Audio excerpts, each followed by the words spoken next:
like to call the Terrebonne Parish Council meeting Wednesday, July 13th to order. Ms. Domain, could you please lead us in a prayer followed by a pledge?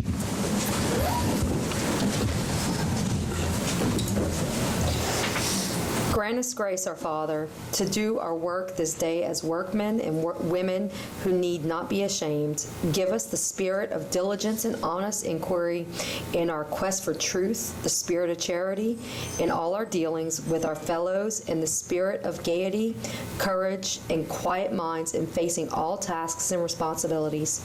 We would also like to take a moment to think about the family of little Ezekiel Henry and all the law enforcement officers and first responders, and we want to keep them in our prayers today. Amen. Amen. I pledge allegiance to the flag of the United States of America and to the republic for which it stands, one nation under God, indivisible, with liberty and justice for all. Mr. Hampton, roll call. Yes, sir. Mr. Danny Babin? Here. Mr. Dirk Guidry? Here. Mr. Trosclair? Here. Mr. Navy? Here. Mr. Harding? Here. Mr. Michel? Here. Mr. Amade? Here. Mrs. Domain? Here. Mr. Daring Guidry? Here. Mr. Chairman, you have a quorum present. All right, in accordance with the American with Disabilities Act, we are accommodating Mr. Michel via Zoom. Approve regular council session held on June 8th, 2022. So moved. Move Mr. Dirk Guidry, seconded by Mr. Carl Harding. All in favor say aye. Aye. Any opposed? Distribute minutes of the special session held on June 21st, 2022, which we have done. Distribute minutes of the regular council session held on June 22nd, 2022, which has been done. Approve accounts payable bill list for June 27th, 2022, July 5th, 2022, and July 11th, 2022. Moved by Mr. Carl Harding. Second. Seconded Ms. Jessica Domingue. Any discussion? All in favor say aye. Aye. Any opposed? Motion passes. Approve manual checklists for May 2022. Move Mr. John Amade. Seconded Mr. Dirk Guidry. Any discussion? All in favor say aye. Aye. Any opposed? Motion to deviate? Second. We have a motion to deviate by Mr. John Amade. You want to, and his request is to move item E. Second move. We have a second by Mr. Dirk Guidry. All in favor say aye. Aye. Any opposed? Item E is a commendation commending the Terrebonne Parish Library for being named Louisiana Public Library of the Year by the Louisiana Library Association. And I'm proud to read this on behalf of the library and serving as a member of the board. It says, whereas the Terrebonne Parish Library System has worked continually to provide library and other public services during times of great need, and whereas the Terrebonne Parish Library System has provided to the public many innovative and engaging programs designed to accommodate health guidelines in light of the COVID-19 pandemic, and whereas Mrs. Mary Cosper LaBeouf, TPLS Director, Ms. Gwen Talbot, Library Board of Control President, and the members of the Library Board of Control were integral in their continuation of library services during the COVID-19 pandemic.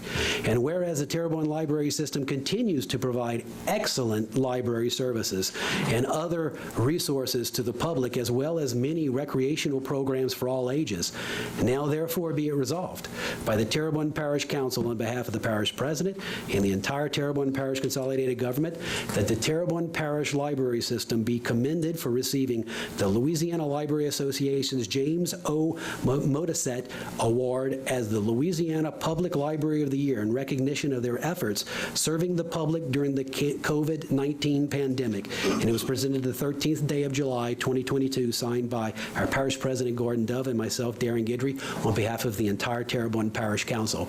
And Ms. Gwen Talbot, if you could please come up. In fact, the whole library board, and Ms. Mary, if you could come up, we will take a picture.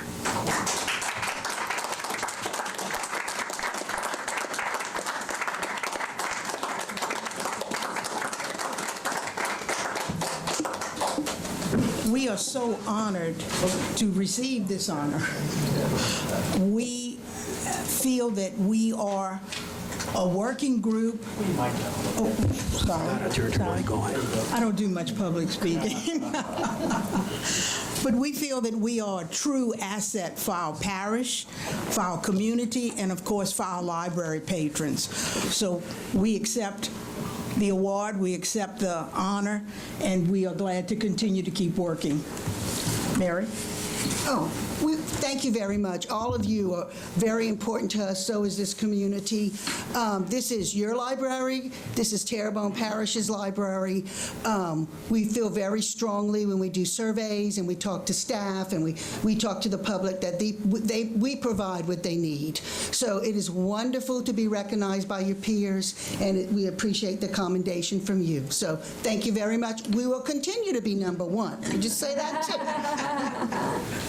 Stay right there. Okay.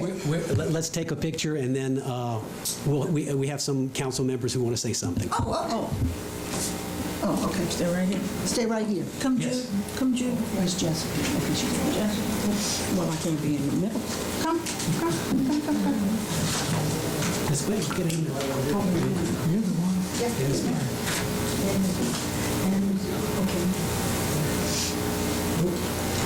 You hear, Mary?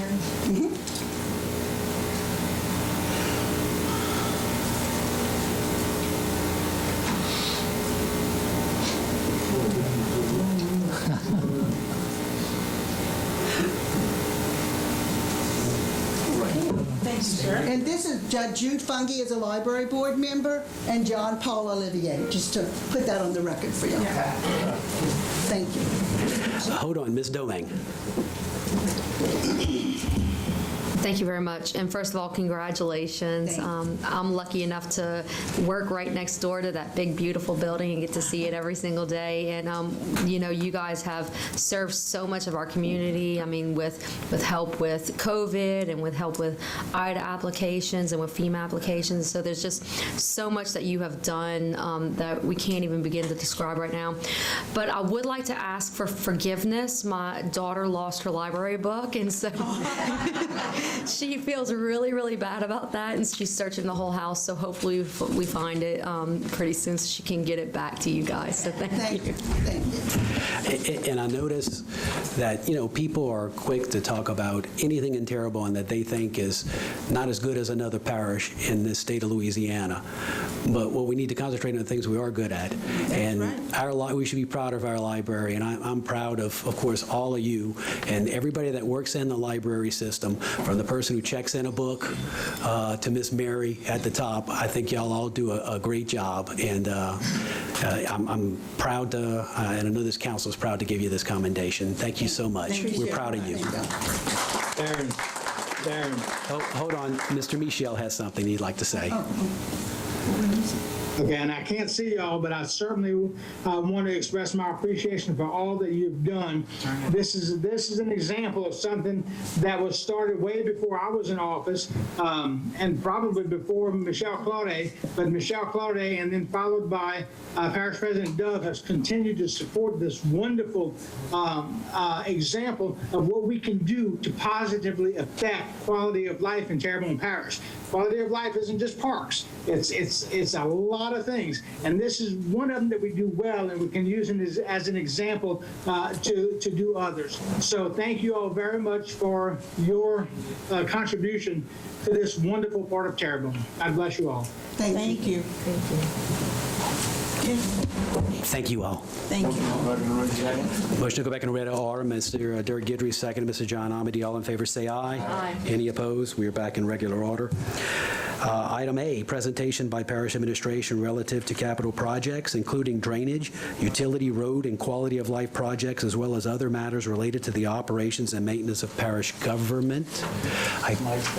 Okay, we don't have a presentation from parish administration. So we'll move on to B, which is update on the legislative session from Honorable Beryl Amity, representative of District 41. Representative Amity, thank you so much for attending. 51. What did I say? 41. You mixing up her age with her district. Oh. I'm so glad that wasn't mic'd. We just will continue on. He can say that. He is my favorite council member, by the way. Good one, John. Yeah. Good evening. It's a pleasure to be here. For the record, I'm Beryl Amadei, State Representative for District 51, and I usually give the address of my office is 302 School Street, right here in Houma. And I came this evening to give you a quick, hopefully quick, overview of what we accomplished this year in our regular legislative session. It's going to be like a fast and furious little ride through just the highlights. This regular session, we handled what I believe is a record number of instruments. That would be 1,582 bills, 718 resolutions, which means 2,100 instruments. I asked the historical staff at the Capitol to research that for me and tell me if it's a record, and they're still looking. So to be continued. Well, the first thing, of course, that we do every year in regular session is pass a budget, and I know that you've got a report previously from one of my colleagues about the budget. Representative Zarang is the chairman of appropriations, so I'll just hit the highlights. The overall budget, including what we call double counts this year, is $47 billion, which is a record. $19.1 billion goes to health care, and $11.5 billion goes to education. That's pre-K through higher ed. The capital outlay budget is $3.2 billion, where House Bill 2 includes funding for $8.8 billion in projects. That means they're not all going to get funded this year, but it's a complicated process. Anyhow, the state general fund is at $10 billion, and that means that education gets 5.3, healthcare gets 2.7 billion, and public safety gets 785 million. House District 51 has $83 million in capital outlay and other projects. So 2,100 bills, and I'm not going to go over all of them tonight. Everybody breathe a sigh of relief. Okay. Many of the bills covered topics that were inspired by what we've experienced these past few years between COVID and Ida, and of course the hurricanes that hit southwest Louisiana. There were plenty of bills that we proposed to combat administrative overreach and the excessive renewals of the health emergency declarations and the mandates that violated our constitutional rights. Very few of those bills passed, however, and many that did were vetoed. Speaking of vetoes, nearly 30 bills were vetoed from the regular session, including a few lines in capital outlay. The bills included topics like education, where there was a bill to broaden options for students with special needs, and one that would have established education savings accounts for struggling readers. Also, elections. A bill to ensure legitimate voting rolls was vetoed, one to ensure that defective ballots or those that have been tampered with would not be accepted in elections, and one to prevent election federal encroachment on state autonomy in elections were vetoed. Also, a number of public safety bills, including one that would track producers and users of methamphetamines, one that would strengthen the penalties in jail time for stalking, and one to cut back on early release of felons that are convicted of multiple sex crimes. Then there were constitutional protections, equal protection for churches and other houses of worship under a pandemic, and bills that would protect against vaccine discrimination. So you can see why, whether or not we were going to get back into a veto session, made all the news in the past 2 weeks. Well, on Monday when they counted the ballots, it seems that we will not go into a veto override session. It takes a simple majority of one House to cancel the session, and we had 25 senators send in ballots to cancel the session. Therefore, it's done. So let me get back to bills that were inspired by catastrophes. We had, if you remember after the hurricane, we had issues getting fuel. Yeah. We had two bills that dealt with the emergency response with fuel. One they both remove restrictions on the sale and transport of fuel across certain jurisdictional lines, and another gives the Louisiana Agricultural Finance Authority, or LAFA, the power to buy, sell, and deliver fuel under certain emergency circumstances. Then there was labor, As you know, with the extended COVID shutdown, we exhausted our unemployment trust fund, and then we had to replenish that through certain budget measures. So there were many bills concerning the unemployment fund, and then others that just had to do with trying to reestablish our workforce. One bill continued the current maximum weekly benefit amount and the tax rate deductions for employers for unemployment compensation for the 2023 calendar year. Another one requires the Workforce Commission to regularly compare the state death records with the unemployment insurance rolls. You can figure out why, and to investigate when multiple claims were coming from the same mailing address, IP address, or bank account. We also passed a package of bills concerning small business. Small business funding to promote applications for federal grants, for innovation, and for retention and recruitment. And then there was insurance. And as you know, many people in our area are still arguing and fighting with their insurance companies. So insurance catastrophe response. We passed bills that would prevent property owners from evicting tenants for 30 days in areas under a federal disaster declaration. A bill that provides grant incentives to encourage new insurance companies to join our property insurance market. A bill that would require every company that offers insurance contracts to maintain a catastrophe response plan, telling how it will respond after disasters. And a resolution to Congress asking that they review and reform the National Flood Insurance Program's new pricing methodology. You've probably heard of Risk Rating 2.0. And then, still following some headlines, you'll remember, we passed a few bills on nursing home oversight.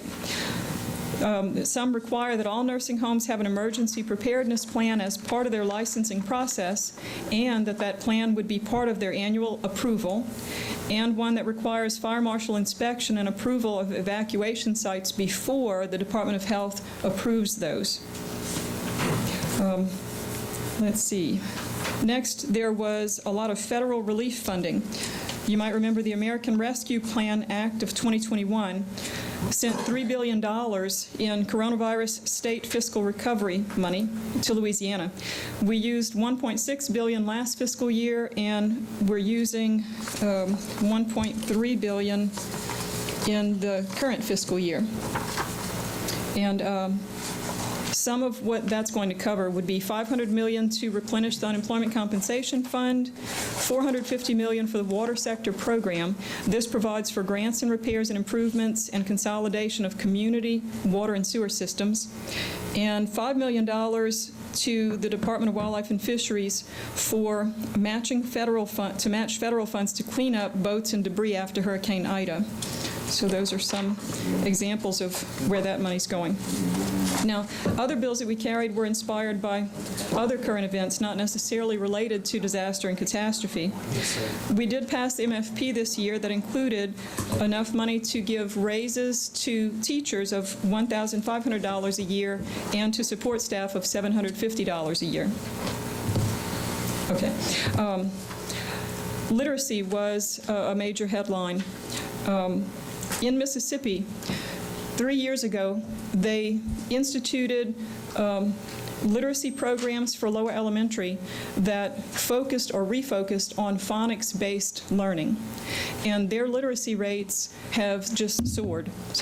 And so in Louisiana, starting with this school year, there has been a big refocus of our early elementary reading programs on phonics. And so stay tuned. We're expecting some big changes in our literacy rates. I believe it was last year, over and over in House Education, we kept hearing the dismal numbers of the percentage of third graders who were not even reading at grade level. And so I'm expecting some major improvements. So we passed bills that added some screenings for literacy for kindergarten through third grade, and even a book delivery program for at-risk readers in pre-K through fifth. We passed a resolution that calls on every state legislature to join us in urging Congress to eliminate or reduce or eliminate you've heard of the windfall elimination provision and the government pension offset for retirees. Every time I go and speak to the Retired Teachers Association, this is always like the #1 item on their list that they want to discuss. And as a state legislator, there's not a whole lot we can do by ourselves, but if we can have other states join with us, we can get Congress to act, and maybe we can take care of that. This year, we were successful in passing the Fairness in Women's Sports Act, and the deadline for vetoes has passed, and the governor did not veto it. So this year, the bill stands.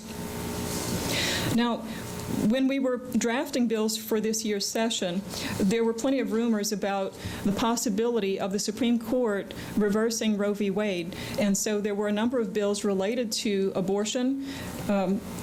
The main one that we focused on was Senate Bill 342 because it took 50 years worth of state abortion laws that sometimes even conflicted, and it leveled them out and made them work together so that by the time the Supreme Court acted, Louisiana was ready, and our laws concerning abortion were aligned and in force. Now, of course, you'll have to just keep watching the headlines because there are court actions, and it seems that every couple of days these provisions are either on hold or they're enacted. So stay tuned. Women's health outcomes, especially maternal health and newborn survival rates, have been a problem. Louisiana stays at the top of a very bad list for these matters. And so a bill that we passed this year creates the Office on Women's Health and Community Health, but not as a new department. It's within the Department of Health. So it just refocuses some of the work that the Department of Health is going to do. And so it'll coordinate medical policy and treatment programs and services for women in an effort to improve those outcomes. Another resolution that we passed is going to be really popular here. Right now, it seems that less than 1% of imported seafood coming into our country is inspected by our health officials. So House Concurrent Resolution 78 is an urge and request of Congress to require the FDA to actually inspect like they're supposed to, and to test imported seafood, and to support the Illegal Fishing and Forced Labor Prevention Act. So we hope to get some traction there. Another bill that made the headlines was House Bill 450, which dealt with the rights of someone who has been adopted to actually see or receive an unofficial copy of their original birth certificate. This bill passed, so now anyone 24 years of age or older may request an uncertified copy of their original birth certificate. If you know any adoptees, you'll know that this has been very important to the adoptee community as a whole. Now, we also passed a number of constitutional amendments, and I'll let you know that 8 of them are going to be on the ballot in November of this year, and 3 are going to be on the ballot in December of this year, and 1 we've already started working on next year's ballot. So in November of 2023, there will be 1 that was passed this year. I imagine by then we'll probably add a few more. So I just want to mention a couple to you that got the most attention. There will, on this November ballot, there will be a constitutional amendment proposed that would allow a political subdivision to waive the water charges incurred through damage that's not caused by the customer. So when you see headlines about people receiving water bills that are just ridiculous and outrageous, this will allow a political subdivision to waive those charges. Another removes the annual income recertification requirement for homeowners who are totally disabled who want to keep their residential special property tax assessment level. Those are going to be on the November ballot, and I'll mention one that will be on December's ballot this year. It prohibits a non-U.S. citizen from registering to vote or vote in a Louisiana election. So there are others, and most of the rest are a little more detailed and may not apply broadly in our area. But we have time to review those before the election. Some of the other things I'll be working on, or I've been working on since we got out of session, I mentioned a moment ago the Women's Health Department that's being created within the Department of Health. In my research, since we've been out of session, I've discovered that one of the main contributors to the poor outcomes for women's health is lifestyle. One of the statistics that I came across is that the primary contributing factor to the survival rate of newborns birthed by African American women with a high school diploma is marriage. In cases where the mother is married, the outcome for the newborn is even higher than that of a baby that's birthed by a white woman with a college degree. So that's just one little tidbit. So I'm telling you this because as I'm researching, this might be something important to bring next year in the form of a bill, if there's a way that we can help with legislation. But I really believe that if lifestyle is the primary contributing factor, this is a job for our communities, our culture, and our churches. Not so much for government, not so much for statutes, but this is something that the community can come together and work on. Something else I've been working on will not surprise you: tall grass, especially along state roads, especially where it blocks the view of drivers and poses a safety hazard.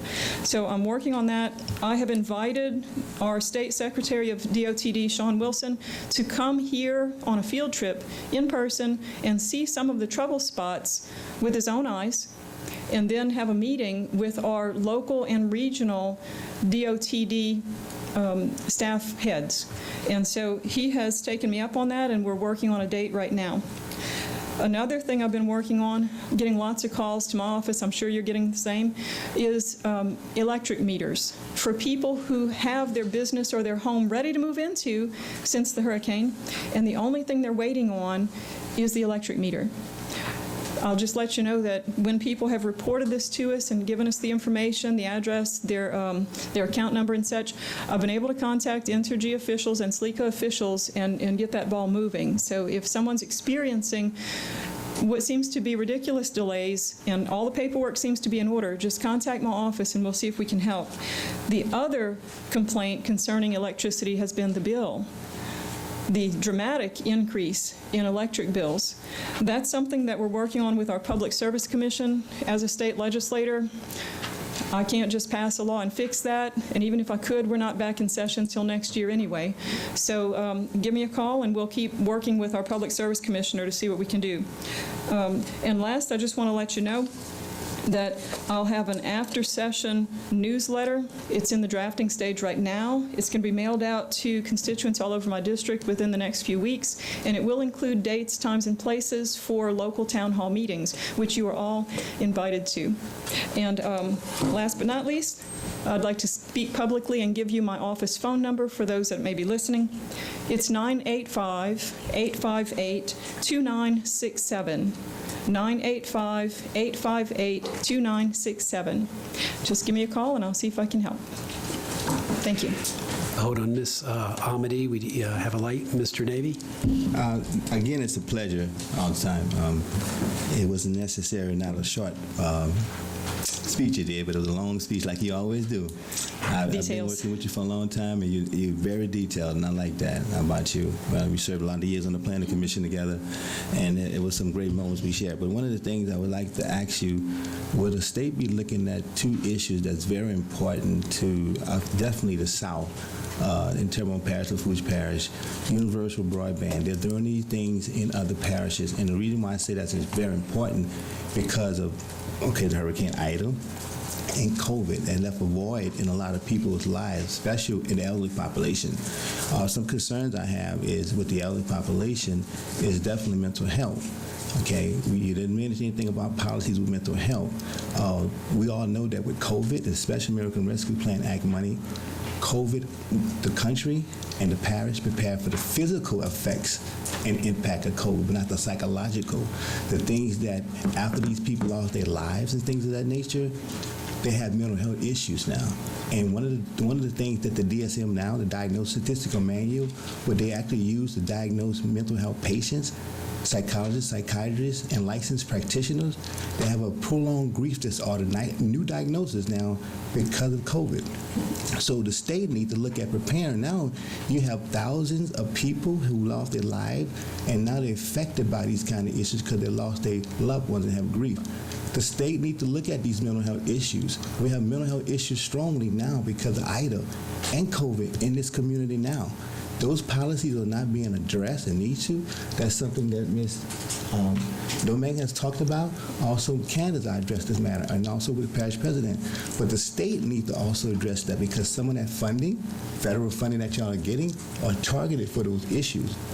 But I haven't heard anything yet from the state saying that that federal money that they're getting are targeting those mental health issues and other disparities, health disparities in this nation, especially right now in this parish.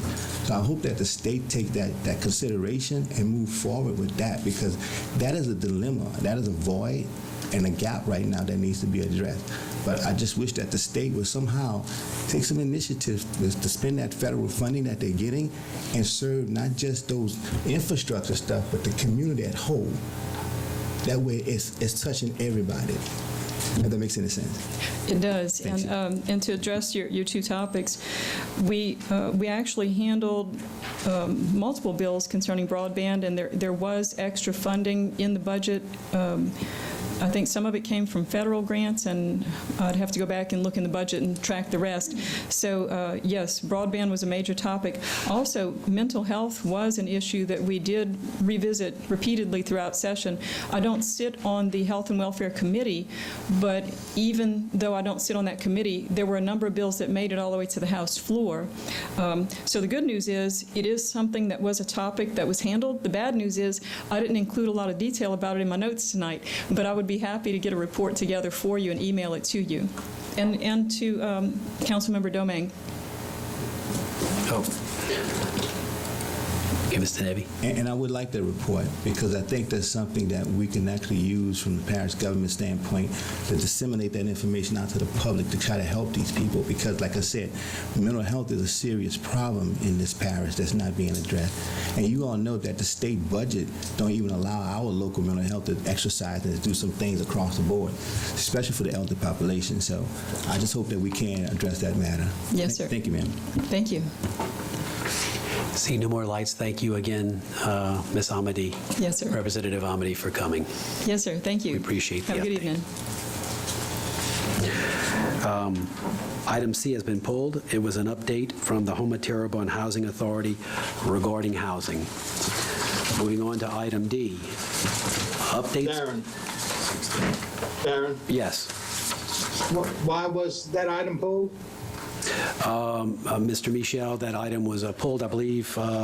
With Mr. Harding, why don't you address that? Yes, sir, Mr. Michel. It was a scheduling problem. Unfortunately, that was a loss of a family member within the Housing Authority's community, and some other issues in reference to scheduling. And we're working on. So we're going to move that down 2 weeks? Yes, we're working on in 2 weeks. Okay, thank you. Great. Thank you, Mr. Michel. Item D, updates on the removal of abandoned cable lines by Mr. Brent Golier, Senior Manager, Government Relations with Charter Communications. We also have a Comcast. We have Mr. Ronnie G. Colvin, Senior Director of Comcast External Affairs. We also have a Comcast Supervisor of Construction, Mr. Robert Rodriguez. We also have Comcast Director of Construction, Mr. Charles Key.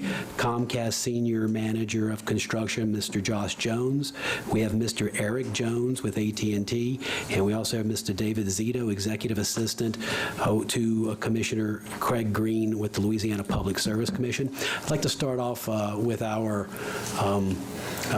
Sanitation and Vegetation Director, Mr. Clay Knockan. If you could come explain some of the situation that we're experiencing as a parish.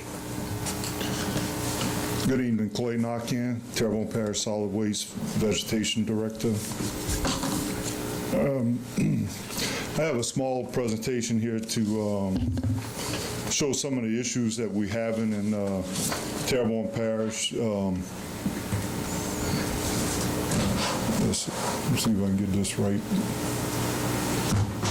This is just a couple of pictures of Brady Road. This is all these pictures were taken in the last week and a half. My tractors were cutting this, and this is what we're finding in the on the roadside is these cables just in the tall grass. This next one is a picture of Woodlawn Ranch Road. There are signs being left behind. Like this sign here, it says warning live AT&T fiber cable, do not cut. We don't know if the cable's still buried, laying underneath the grass, or if it's buried. Stuff like this here needs to be removed so that we know what's going on.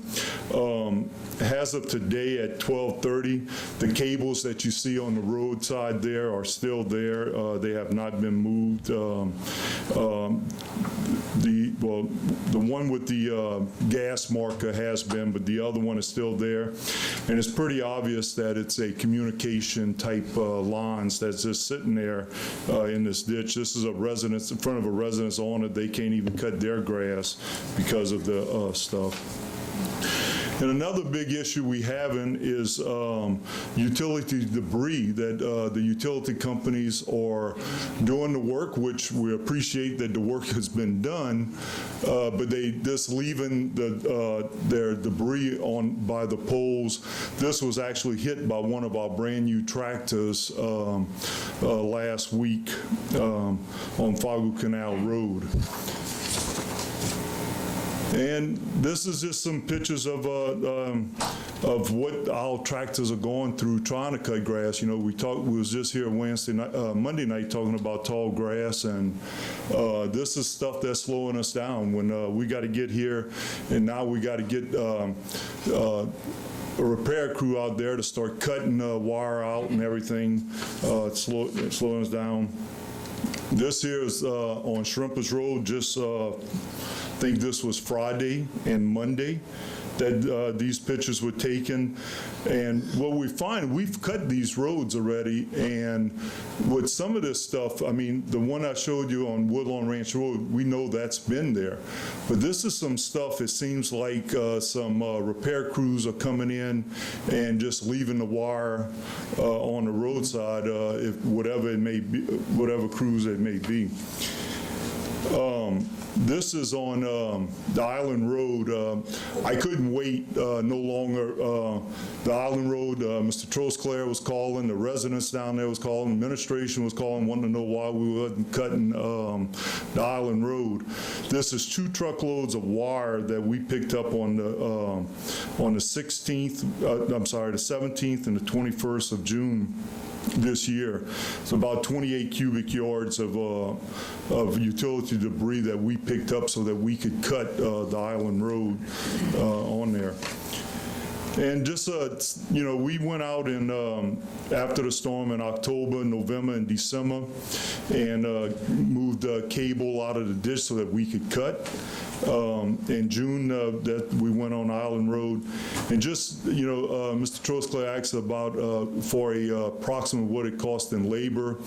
And this is an approximate cost of what it just cost me, cost us, the taxpayers in my department, $28,200 to move the cable so that we could cut grass. Now, there's still a lot of cable out there. I noticed today, like at Thompson Road and 57, 56, there's wire. 57 especially, the business owners are having to cut around the wire. It's there. It's a hazard. So, you know, when I was asked to come here to show y'all what's going on in our area in Terrebonne Parish as far as the wire, this is some of the stuff that's slowing us down. You know, it's an issue, and we need to get it taken care of. Mr. Trosclair, did you want to speak to Mr. Docket? Yeah, Clay, I want to thank you for coming and putting this report together. I spoke to you several times about the wire, the cables and stuff that been left behind. And I asked to have, this group of people assembled for this meeting so we could try to get something done because, as you stated, it's costing taxpayer money. And, in the whole scheme of things, technically, this stuff is litter. We would normally fine a citizen money, the penalties for putting this stuff on the side of the roads, and these guys, they did a great job in getting us back up after the storm, but we are a year past the storm now, and I can't understand for the life of me why we have this much debris still scattered out in the parish. And it's not isolated to one area, it's throughout the parish. The Island Road that you picked up, all that cable, I mean, that's a very small area of the parish. It was that road maybe a mile long, and we picked up that kind of wire in 1 mile. So can you compound that time, the amount of miles in the parish, there's a lot of cable that's been left behind.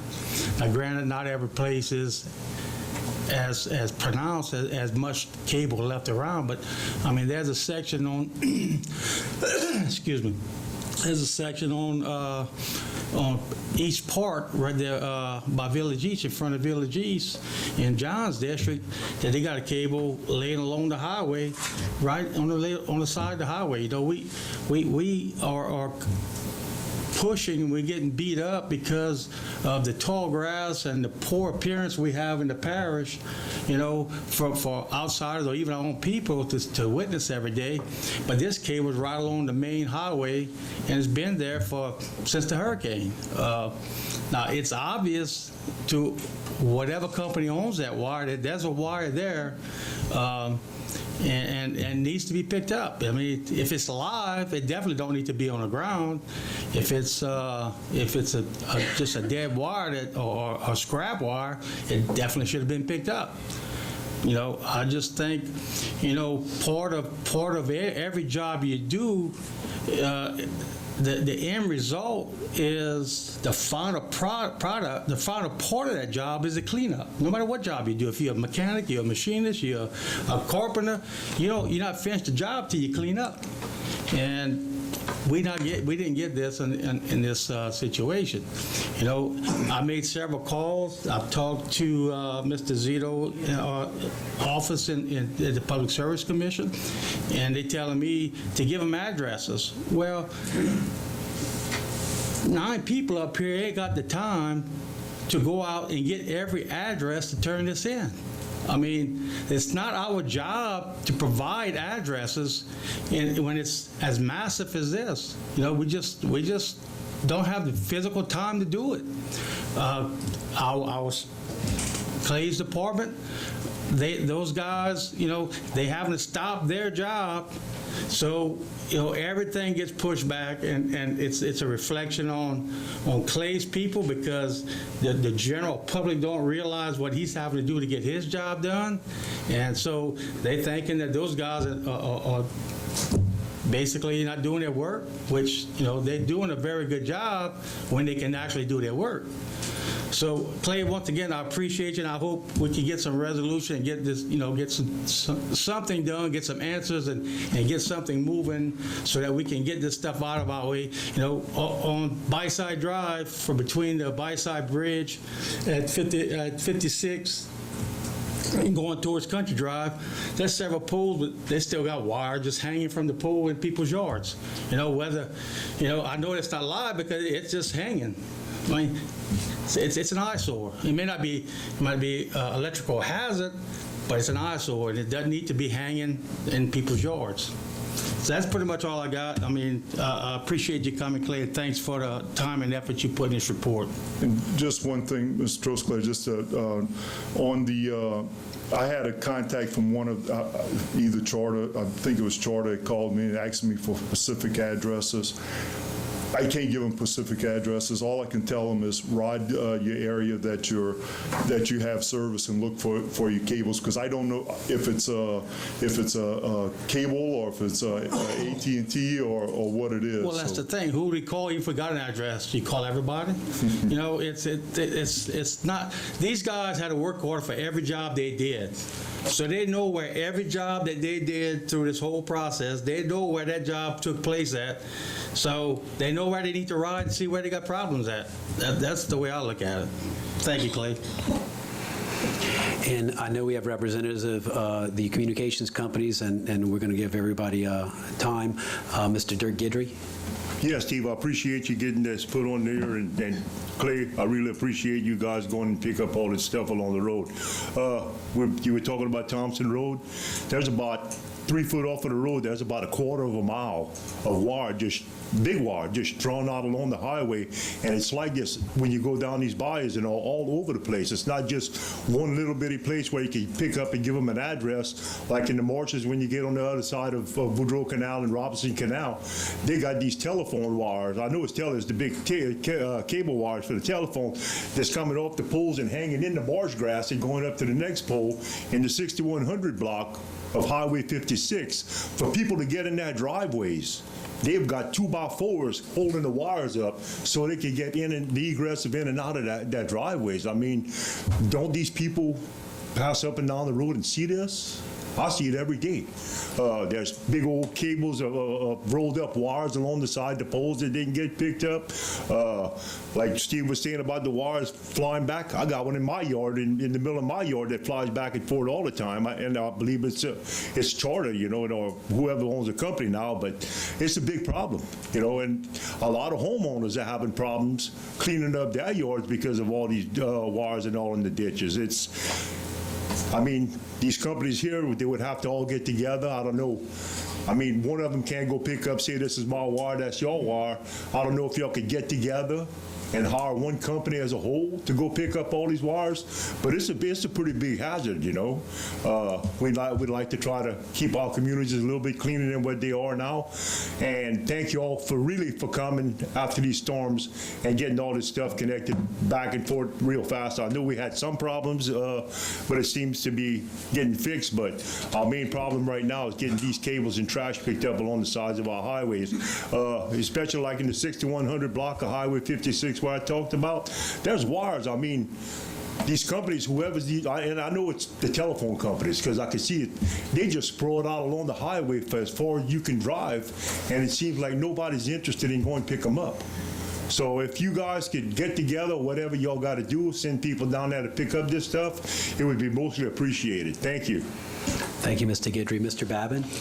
Yeah, again, I'm glad this is on the agenda.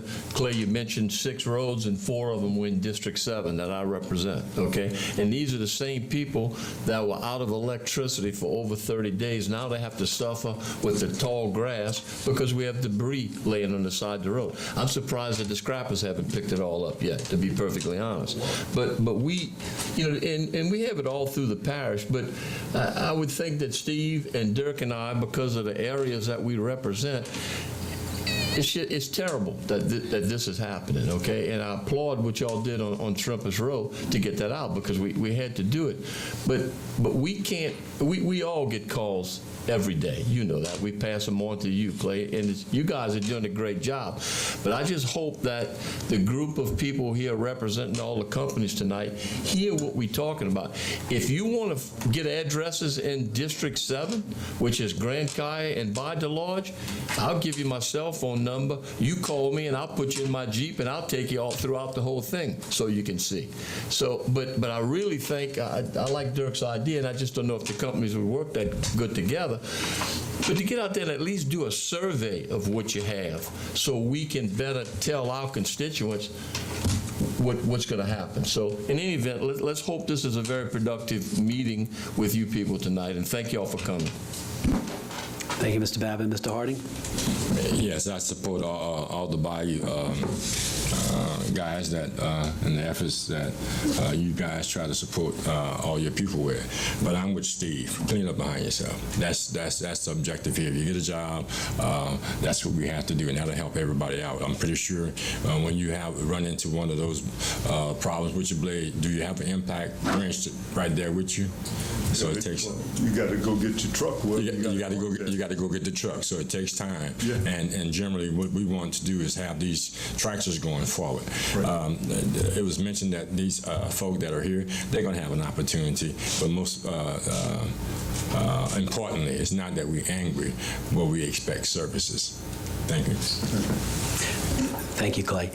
And before we get to the communication companies, I know we have Mr. David Zito here with Commissioner Green's office. If you'd like to say something. Thank you all for having me, and Commissioner Green appreciates you all having me as well. I'll try and keep this brief because I think the communication companies do have updates for you and hopefully some good news. Obviously, the Public Service Commission, Commissioner Green's office is here to help as we can with this issue. To Councilman Trosclair's point and reasonable frustration, a lot of the times we are reactionary in trying to figure out where exactly can we tell them to go. It is also different than electric companies because we regulate all of the aspects of an electric utility, right? Telecommunications companies are a little different, actually very different in that their major regulation is through the FCC. We obviously regulate the emergency portions, those mandated services that they have to provide to certain regions. Some companies don't even have those emergency services anymore, especially the bigger companies.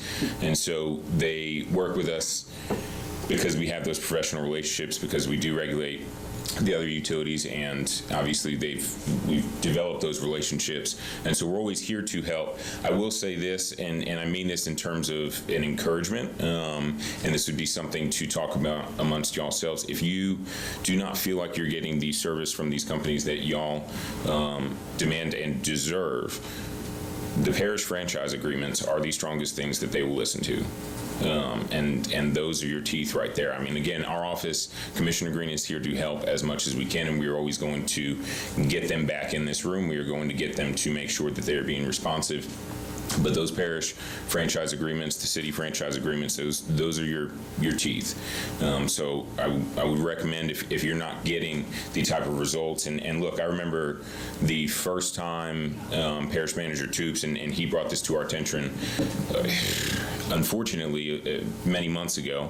It happened to be the day after I saw it myself. I was actually driving around the parish looking for wooden utility poles that needed to be replaced. Not that that's actually supposed to be my job description, but we've all talked before how the electric utilities are not the best at proactively going out and do that. And so Commissioner Green made it one of his initiatives. Fine, we'll send you the pictures. We'll go do your job to tell you exactly where those poles are. And we've got, I know I've reported to you all in the past about our distribution grid maintenance docket, and what Councilman Guidry had just said actually about getting all the utilities to work together.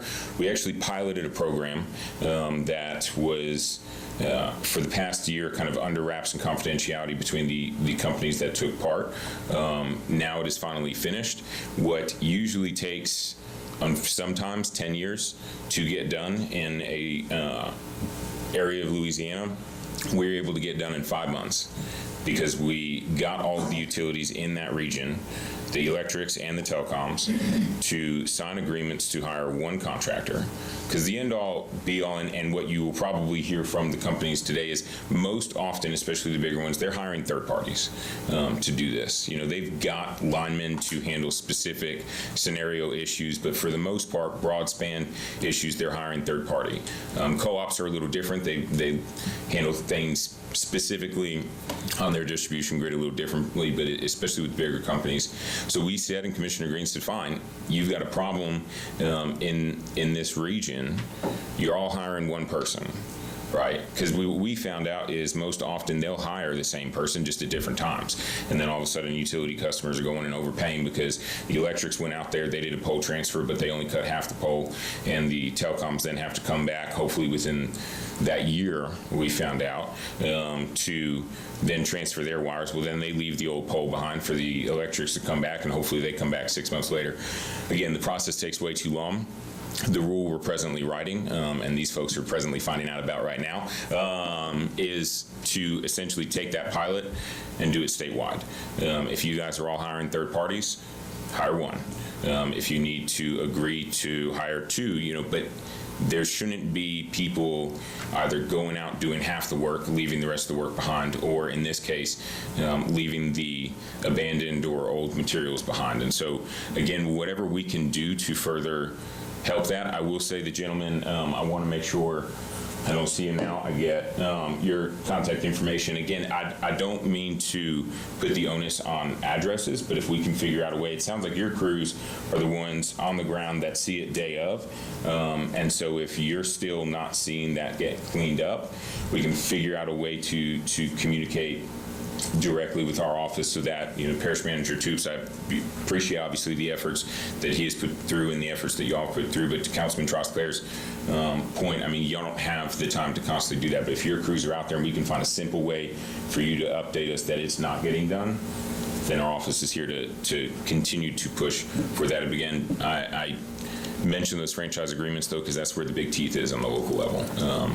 Commissioner Green appreciates the work that big companies do for Louisiana. We understand they have a role to play. As y'all pointed out, they get the service back up very quickly after storms, or as quick as they can. But our motto is also, you have to remember to treat everyone like you're a small business. So even if you're regulated at the federal level or an out-of-state headquartered company, we want to make sure that y'all are getting the service y'all need. So our office is here. We're part of this conversation as much as we can be, and we'll continue to help as much as we can be, and apologize that it's taken this long. I do think we will hear some positive news from some of the companies, but that has been our message to them is, look, go out there. If it's a wire, pick it up. We're done hearing the answer of it's not ours. I did want to add, and I forgot to do this at the beginning when it was a little of a nicer note, Janet Britton with Rev Broadband, who y'all probably know more as eTel Business, is here. She was nice enough to join us as well. I didn't see her on the list, so I wanted to make sure she was here. Now, I'm pretty sure, and I was talking to her, she's got about 3,000 do you say feet or miles? Well, it's probably not Rev, but most of her stuff is underground, but she is here as well if y'all need anything from Rev and Janet. And if y'all have any questions for me. Any questions for Mrs. Zito? Thanks, Mrs. Zito. I think we're looking forward to hearing the updates from the... Thank y'all. And we'll start off with Mr. Brent Golier. And I don't know if I did your last name correctly. If not, pretty close. Goes. Considering I'll take it. Yeah, it's not. It's Gallagher, but like I said, very close. Okay.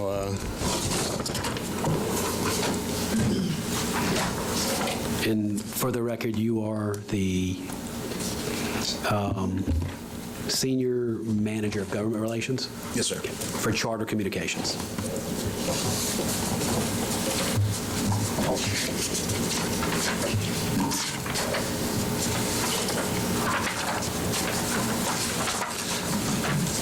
All right, good evening, Mr. Chair, Ms. Vice Chair, the entire council. My name is Brent Gallagher, for the record, as stated. I'm the Senior Manager of Government Affairs at Charter Communications here in Louisiana. Thank you for this opportunity to be with you this evening. Charter Communications is a leading broadband connectivity company and cable operator, serving more than 32 million customers in 41 states throughout our Spectrum brand. We offer a full range of residential and business services, including Spectrum Internet, TV, mobile, and voice. Closer to home, we service over 160,000 customers in 45 communities here in Louisiana. We have nearly 300 full-time employees here in Louisiana, and we invest about $150 million just in 2021 alone here. So that just kind of gives you a snapshot of kind of where we are broadly and more so locally. As a company kind of proudly serving Louisiana, we have also, like you, lived through the devastating hurricanes these past years, and we know firsthand how disruptive and unsettling these events have been for everybody. We are committed to providing our customers and your constituents with stellar products and services and being an asset to the communities in which we're lucky enough to serve.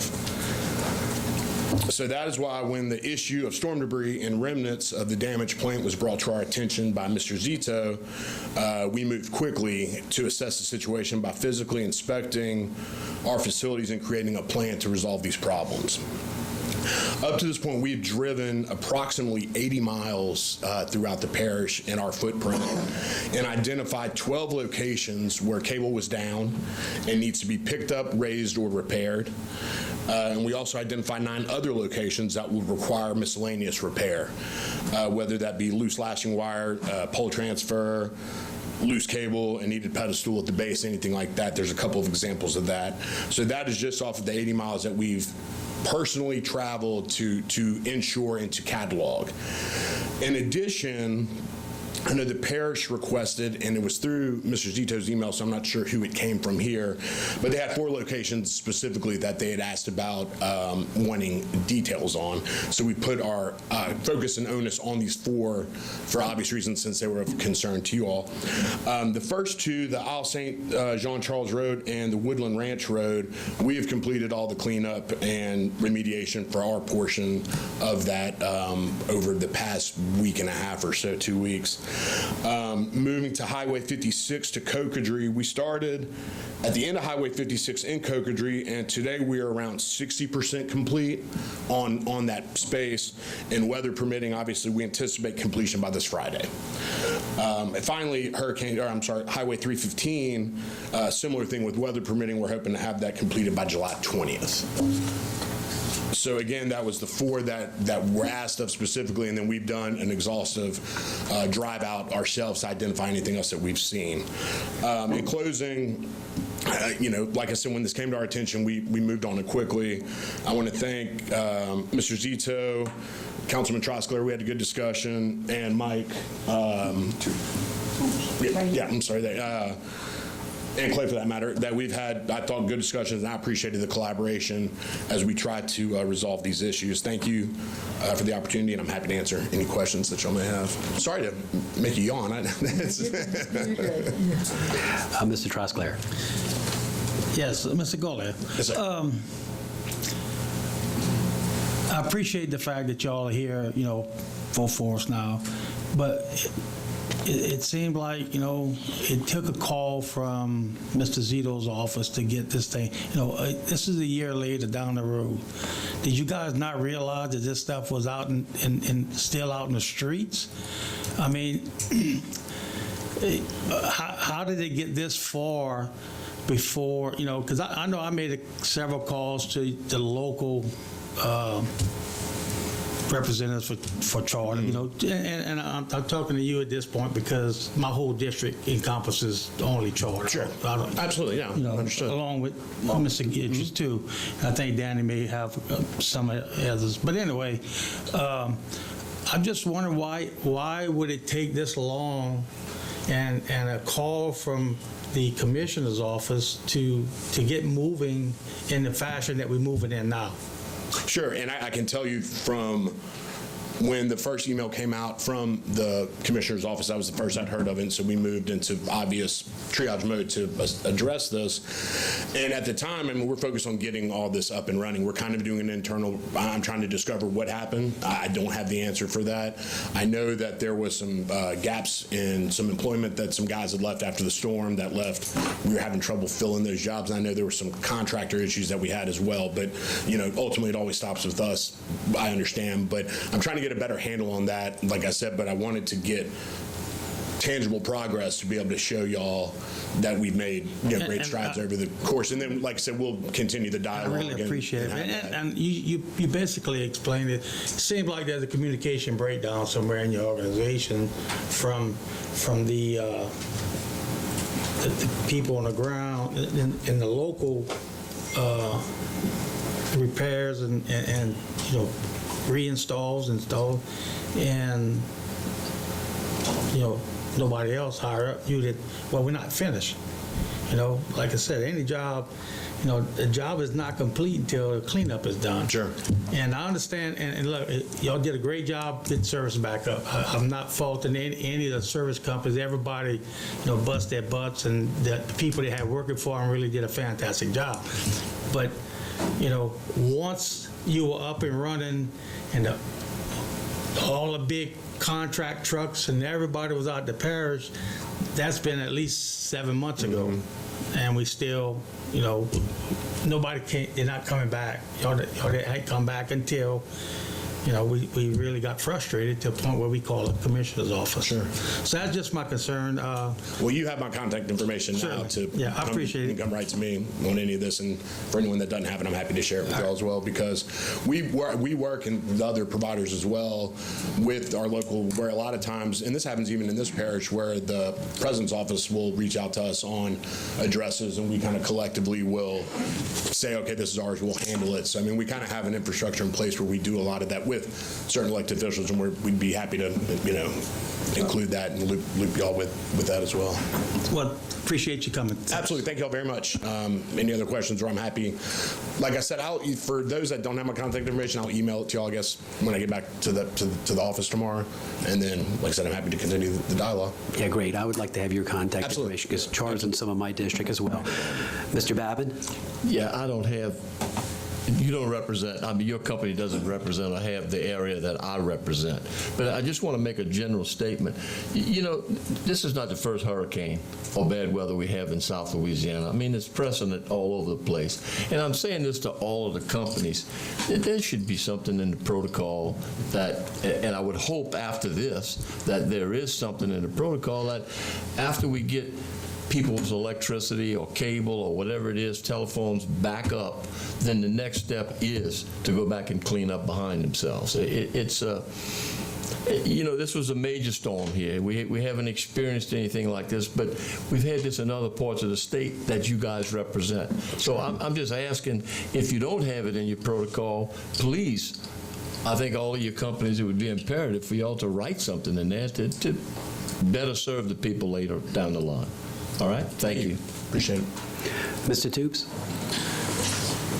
Yeah, Brent, and to the other communication companies here, I either spoke or emailed or did both to all three of y'all, and I asked y'all to address 3 different things tonight, and you've addressed part of the first one, and that is to identify what areas you have cleaned up to date, identify what areas need to be cleaned up going forward, and give us a time frame to complete all of the cleanup.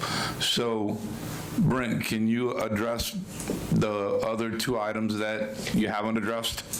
For the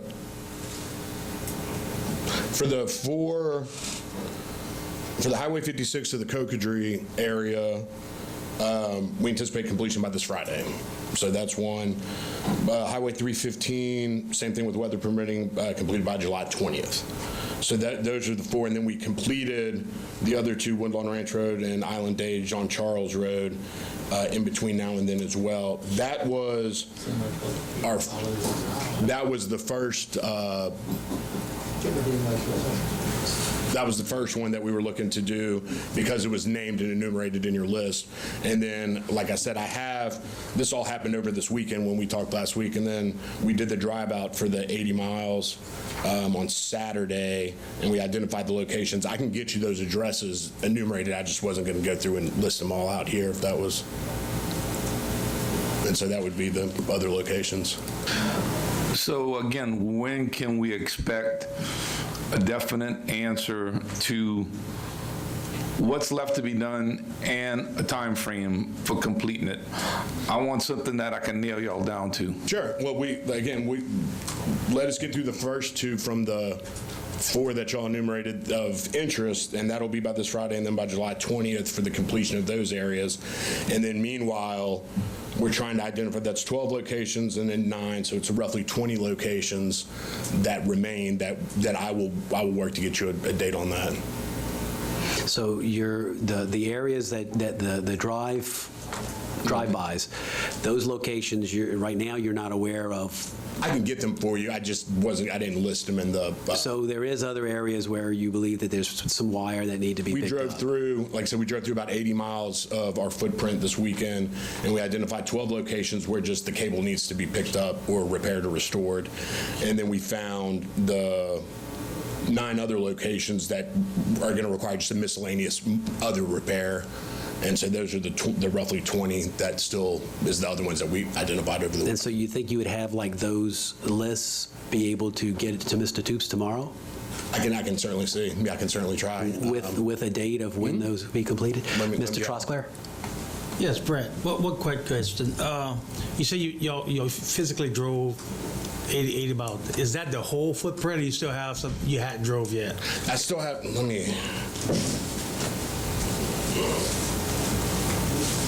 Let me see. If you give me 1 second, please.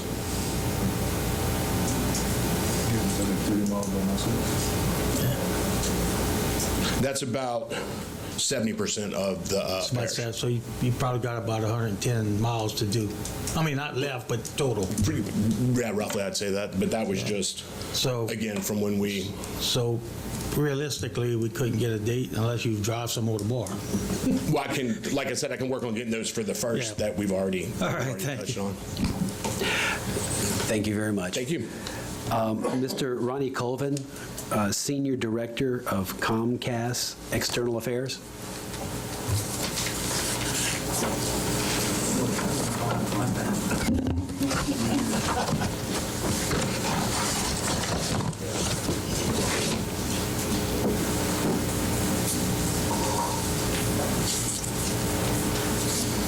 Thank you for coming, Mr. Colvin. Yes.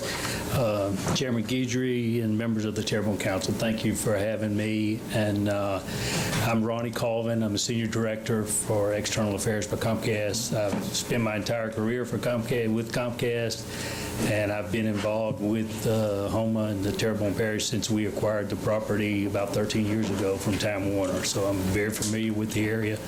With me, I have, it'd be from your right to your left, is Robert Rodriguez. He is over this market. He's a supervisor. He's of construction and is responsible for any local issues in the market.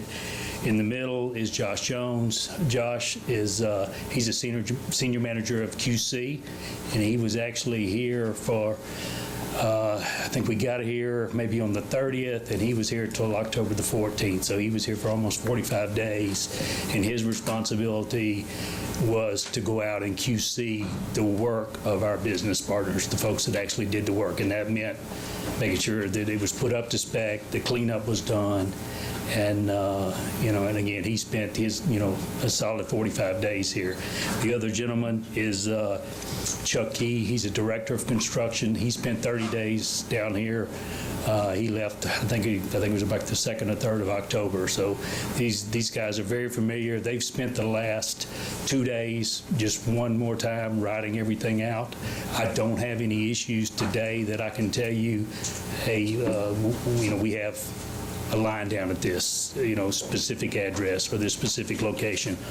All the areas that Clay mentioned, I think it was Woodlawn, Bayou, and I'll butcher that if I say it, Shrimpers Row, Island Road, Thompson Road, those are not areas that we serve. And, if we did, we would, certainly address it and take care of it. I did bring you a map, a coverage map that really kind of lays out where Comcast is, and that might help.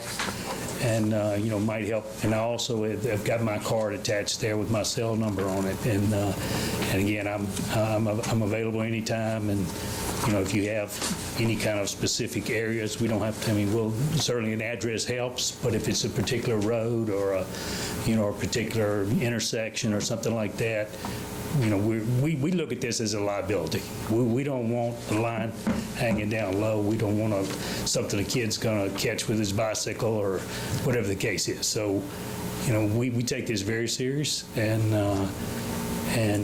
that's, we feel like we did a yeoman's job on the restoration, and we're here to, if there is any areas that you have that you know of or that come up later. And again, these gentlemen have spent, like I say, 2 full days doing a ride out. Did not really find anything of, there may be a few like drops where you're going to, there were several homes that they identified that had been damaged beyond, where there was no inhabitants there. There might have been a drop maybe hanging down. Again, that would have just been a service wire going from the pole to the house. But as far as any main lines or anything like that that were, that we could identify, we didn't find anything. And again, a lot of this work was done on the front end. And we also, just so you know, we got trucks, employees that are driving the rights of way every day. And we trained all of them, say, look, if you see something, let the construction folks know. If you see a line hanging down, if you see something that's low that may get snagged by a truck, let us know. And that was kind of our safeguard and kind of our stopgap measure that we, and again, that's been ongoing since really since 1st of November of last year. So, we're happy to be here. Again, been here a long time and want to continue, serving the residents of the parish. So I'll be happy to answer any questions or. Mr. Trosclair? Yes, thank you. And I don't really have a question. I just have basically a statement. I drive. My travels every day take me throughout the parish, not just in my district, and I agree with you 100%. Comcast basically handles the north side of the parish, and I haven't seen any problems in the north side of the parish in any of my travels. So I'm not saying there aren't any. You say it and out, I believe you, because obviously, in the past that I've traveled, I haven't seen any issues that way. So I appreciate the work you guys did on that side, and I know you had a lot of down power cable lines just as well as the south side of the parish, after the storm. So evidently you guys did a really good job, so thanks a lot. I appreciate you saying that. We did replace about 90 miles of cable. That was, it was a big job, and and we did it in 45 days, which was, we was working hand in hand with power. The way it works for us is we can't go into an area until it's deemed, until the power is fully restored and it's, it's safe for the employees to go in. So you're kind of handicapped a little bit when you're having to follow, activation of power. But these guys behind me did a great job. So. Mr. Amity. Thank you, Mr. Chair. I was checking the cameras at my house. I live at 200 Rhett Place in Gray. There's a service wire that feeds the homeowner behind me. This wire is still draping across the back. Service wire, you said, sir? Yeah. And what was the address again? 200 Rhett Place. I can assure you it'll be taken care of tomorrow.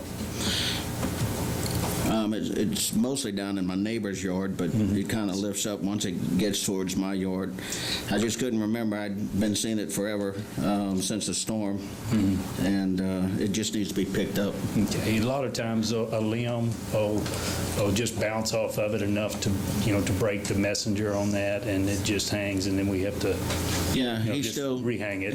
He still had his cable, so he wasn't complaining, and we weren't fussing about it. But because that's a minor thing, we rather the majors get done first. But anyway, thank you. Yes, sir. And of course, Comcast, you guys provide service in a large chunk of my district, and I've had a bunch of compliments from people calling naturally about the service. Of course, your service is in a lot of urbanized areas. I feel for Charter and those guys, I know is a lot rural, a lot more exposure. It is. So I get that, but I do want to compliment you and really all the utilities in getting it done, because it was a monumental task that Charter had into getting some of those rural areas. And I mean, AT&T, no doubt. I know y'all, I don't think anybody on this board is not commending you for getting the service up quickly. It's just after the fact. We get the phone calls because the grass isn't cut, and a lot of that is because the tractors are down. And I know the state highways, I believe in some of the Bayou communities, the state has not even made a first pass. My concern is that I know we're driving with Charter to go look at some of those areas, but they might even know that there's a wire there because it may be completely covered with tall grass. Yeah. So we may find a whole bunch of wire whenever the state does decide to cut those roads. And so, here's what I can tell you is for our plant maintenance guys that ride those roads, they would look at that and probably couldn't sleep that night because that there's fiber, there's data traffic on that. If we've got a fiber line and it's hanging, and there's data traffic, we may be feeding, Laplace or vice versa. So, or getting data traffic out of the parish here. So, they look at that and look at that as a potential, outage waiting to happen is the way we would look at that. And so. Thank you for coming. Okay, very good. And we also have AT&T representative, Mr. Eric Jones.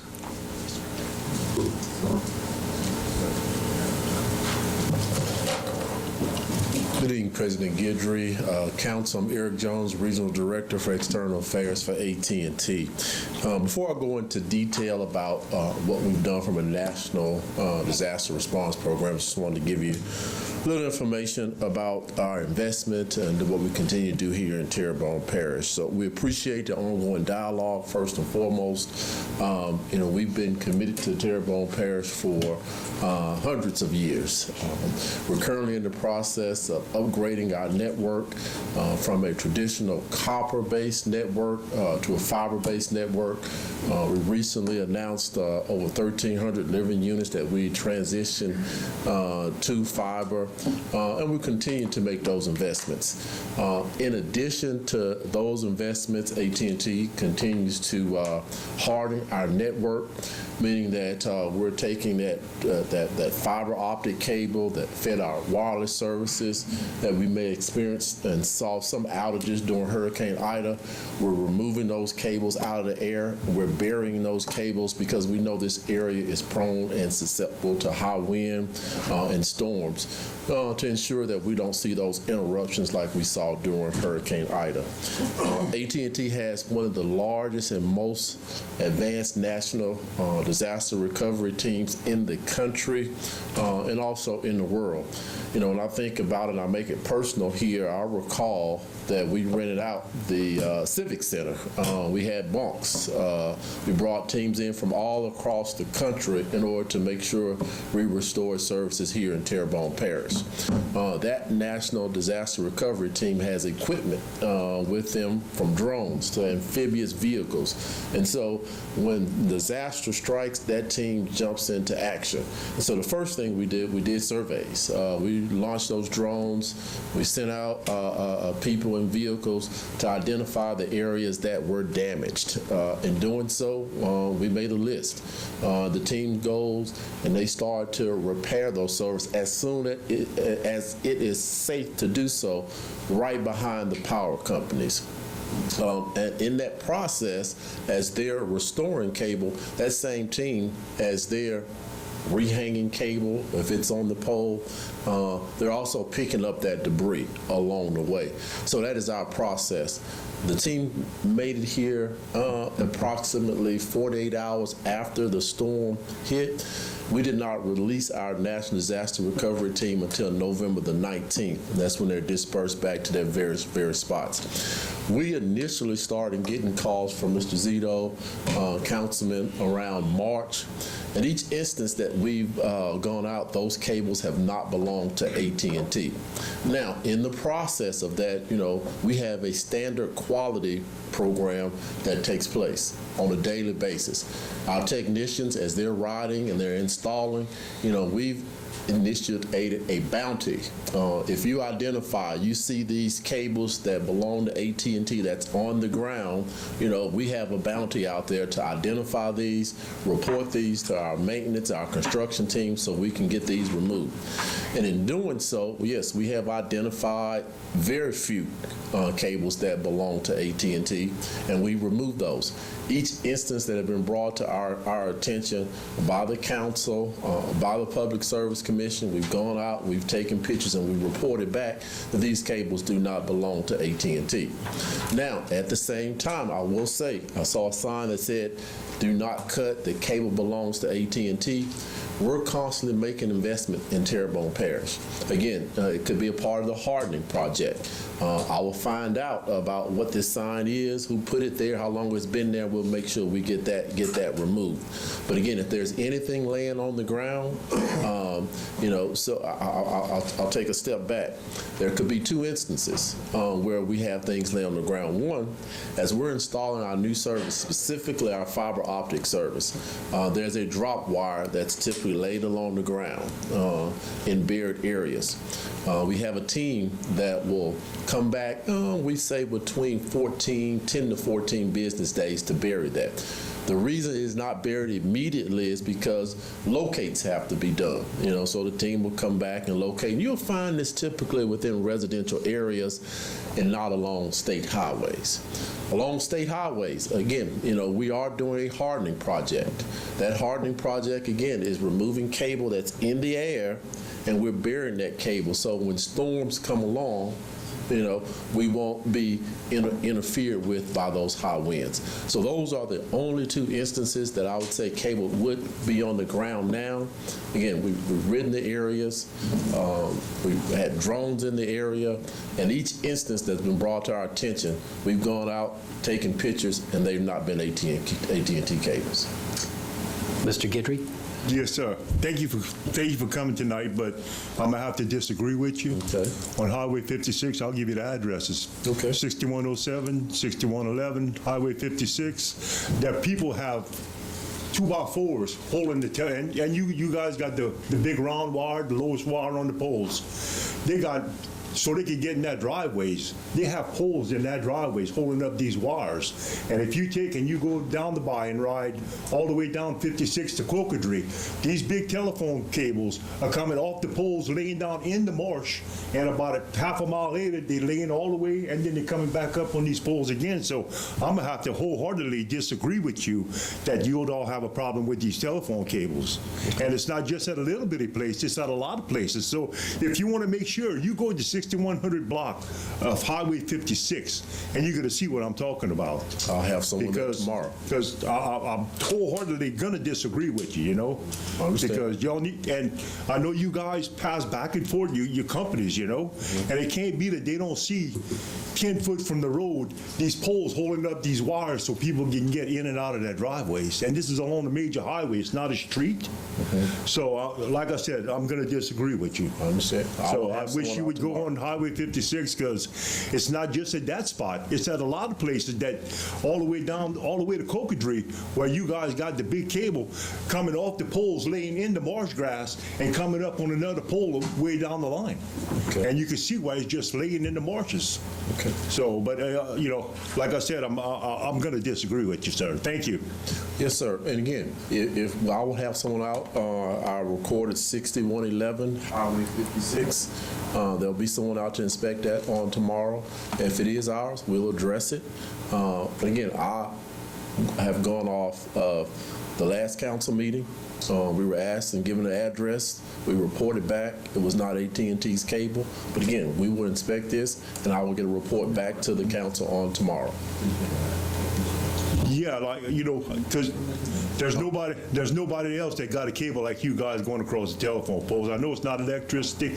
I know it's not the cable companies, and usually the AT&T has the bottom line on all these poles. If we're on the, and that's what it is, Yeah. So definitely, it's AT&T cable. You know what I mean? Because it's just a huge cable.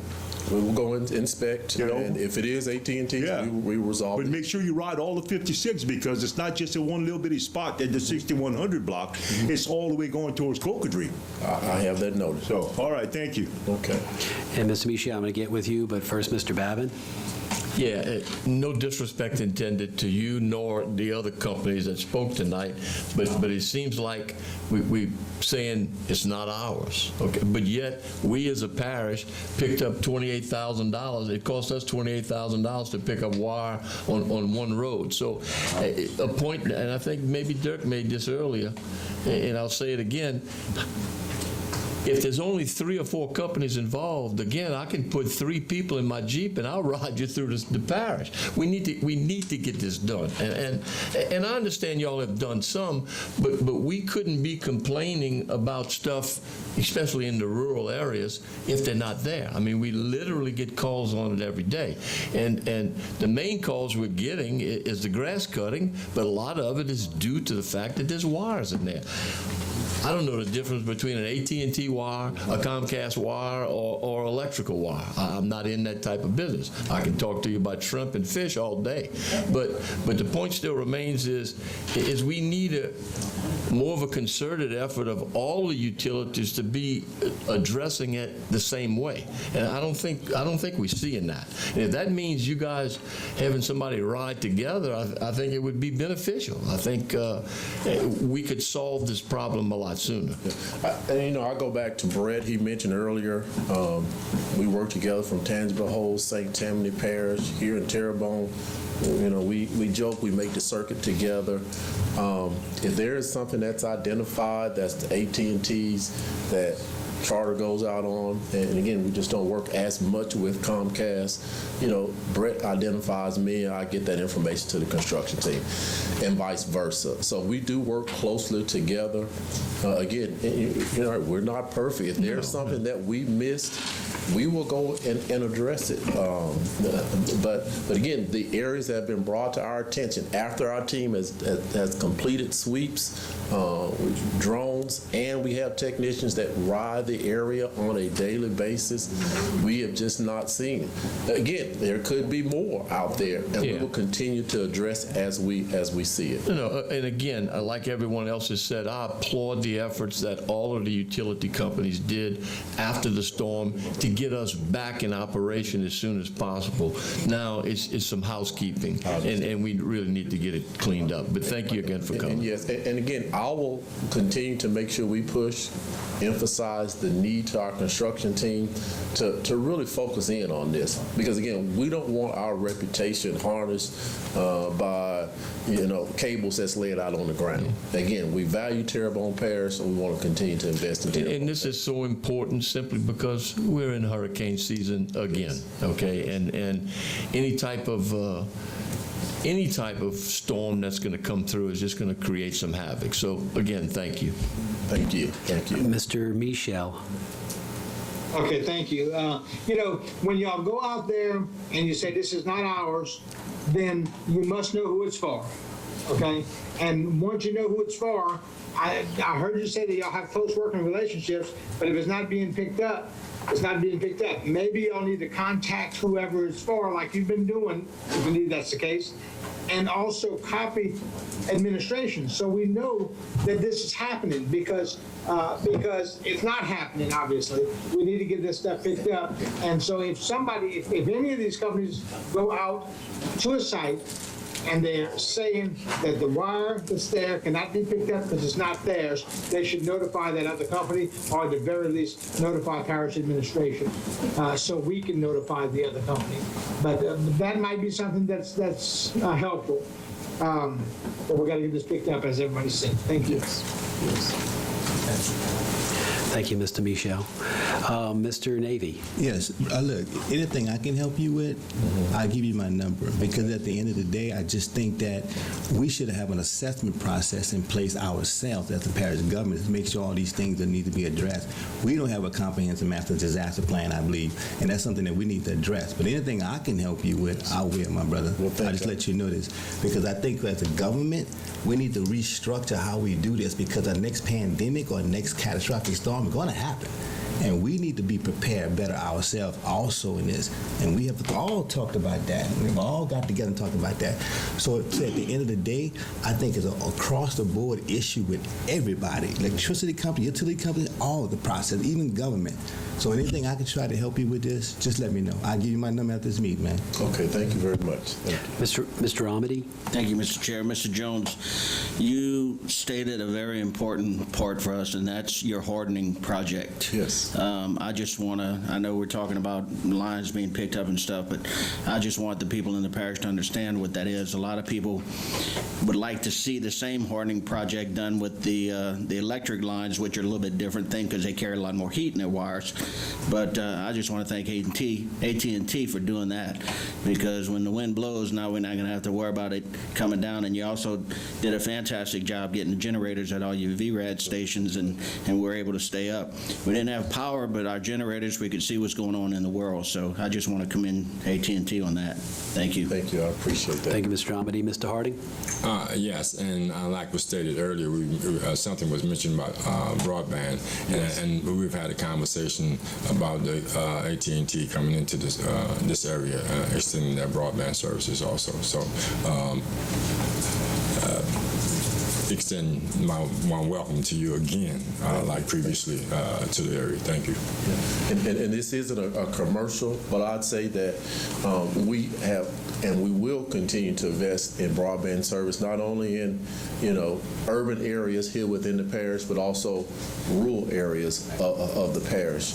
And we're not only providing access, but we're providing affordability. As I shared with Councilman earlier, just a few weeks ago we were together. If you qualify for the SNAP program, if you qualify for free or reduced lunch, you're able to get free broadband internet from AT&T. And so again, these are areas that we're focused on and will continue to be focused on, not only in urban areas but also in rural areas. And the question was asked earlier about rural areas to the state representative.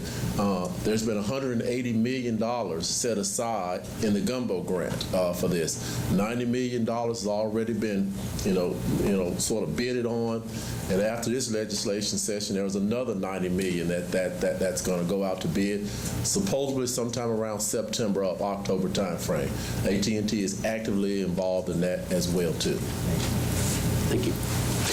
And Mr. Jones from the chair. One of the issues I know which is going to come up, and it's very similar, and you mentioned it, you guys are upgrading away from copper and going into fiber. Some of the major calls that I receive is the fact that you guys have terminals in people's yards that are copper. And most of these terminals are in very bad shape, bent. Some of them don't have covers. And, the residents are calling, and AT&T is telling them, oh, we're abandoning those. We don't have any replacements for it. We don't repair those. Is there a time frame that I can tell these people that we're going to remove these pedestals? Because I know you're putting up the fiber pedestals right next to them. Yes. The little small pedestals. That's correct. And then right next to it is a big pedestal that has no cover on it, and you see all 1,000 wires. So I'll address first, say, if anyone's saying that we can't or do not repair, that is a misstatement, and we need to make sure we address that with our technicians in the field. So those items can be repaired. As we decommission from other areas, remove that stuff, we keep a repository, warehouse, or that type of stuff where we can make the necessary repairs. But to the larger question here is hand, when are we going to remove this old stuff? That's what you're asking. Exactly. And so that's regulated by the FCC. And so what happens is, you have early adapters that say, listen, sign me up for the latest and the greatest in the fiber. I want this. But then you have those that resist change. And so we do not have the authority to force migrate customers off of copper onto the fiber cable. So as long as, I go to say, my grandmother wants to keep her regular landline telephone, if she wants that, AT&T is obligated to provide that service to her.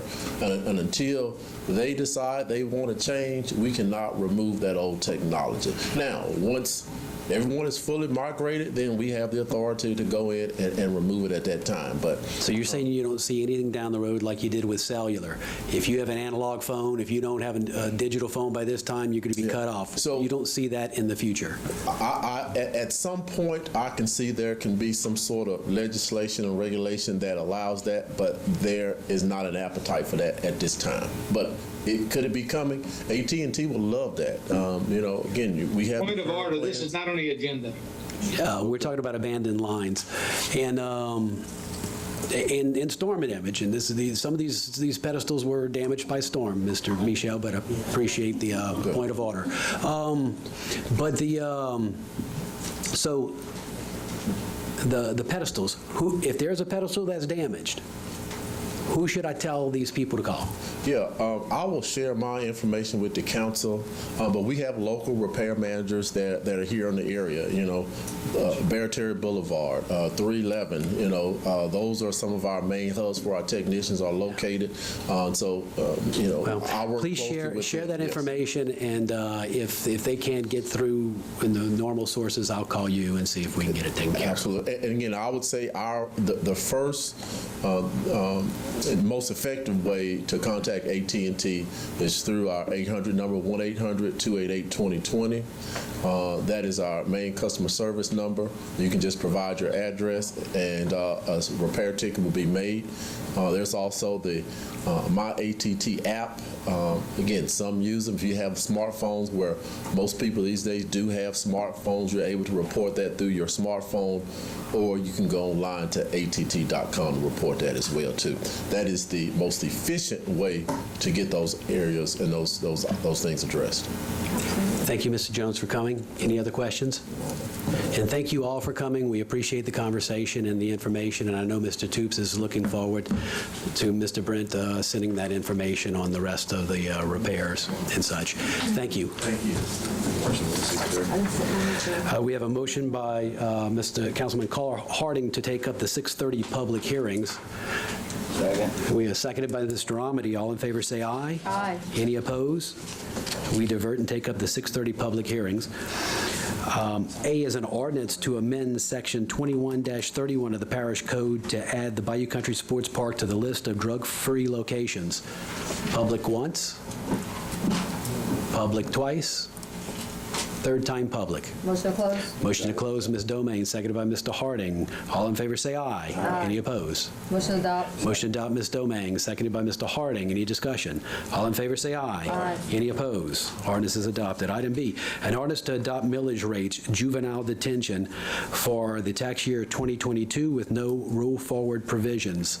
Public once, public twice, third time public. Motion closed, Mr. Harding. Second. Second, Ms. Domingue. All in favor say aye. Aye. Any opposed?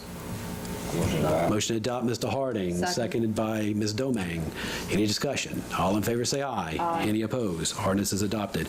And finally, C, an ordinance to amend the parish compensation and classification plan and to address other matters related thereto. Public once, public twice, third time public. Motion to close. Motion to close, Ms. Domingue. Seconded by Mr. Amity. All in favor say aye. Aye. Any opposed? Motion to adopt. Motion to adopt, Ms. Domingue. Second, Mr. Amity. Discussion, Mr. Michel. Yeah, I just want to make a point of, so the public can know why I'm voting against this. I'm voting against this because this is across the parish, if I understand it. This is every employee in the parish, and the compensation and classification plan that affects all of them. Is that correct, or is that not correct? Does that include all of the appointees and the department heads? Ms. Candace? So the adjustment to the policy plan itself includes everyone. This does not mean that every person in the parish, whether they're employee, appointed or not, is getting a raise. It was done by comparing each department's pay grade and each employee, and those that are now above the below the new minimum will be bumped up, and then we took it next and compared it to the people within that same pay grade, within that same department, and made sure we kept a certain percentage difference between them so that it was still consistent. So this is not a raise for everybody in the parish. Thank you, Ms. I understand it's not a raise, but it is the potential for a raise for everyone in the parish. And my concern is that the reason we're doing this, which is a great reason, is to try to be able to attract more employees, especially at the field level, and because we have so many openings right now. And that's what we need to do. And I feel like had we left department heads out of it, which is such a large percentage of the of the parish payroll, we could have maybe raised it higher for those lower to become even more competitive. So that's my reason for voting against this. It's certainly not that I'm against the raises for the field level employees who need it most. Thank you. And Ms. Bolden, did you need to address that? Okay. Mr. Harding? Yes. In reference to, let's say, fire department or something like that, those people that are getting raises, that's at or can retire or near retirement, the calculations on this raise, would it be according to last 30 days, last 36 months? That's a thought. If the fire department was included, the fire department would be under different circumstances because I think they're structured from the firefighter going to the firefighter first to fire equipment operator, and then it's automatically within a certain percentage of the lowest rank. So that's the percentage that's in there. How would it affect that? And even if the police department, how does it affect those civil service groups that we have? So the police department and the fire department is following the same process. So we've gone through all of them and determined, and there is a certain percentage difference that has to be between a firefighter one and a driver. So all of that has been taken care of.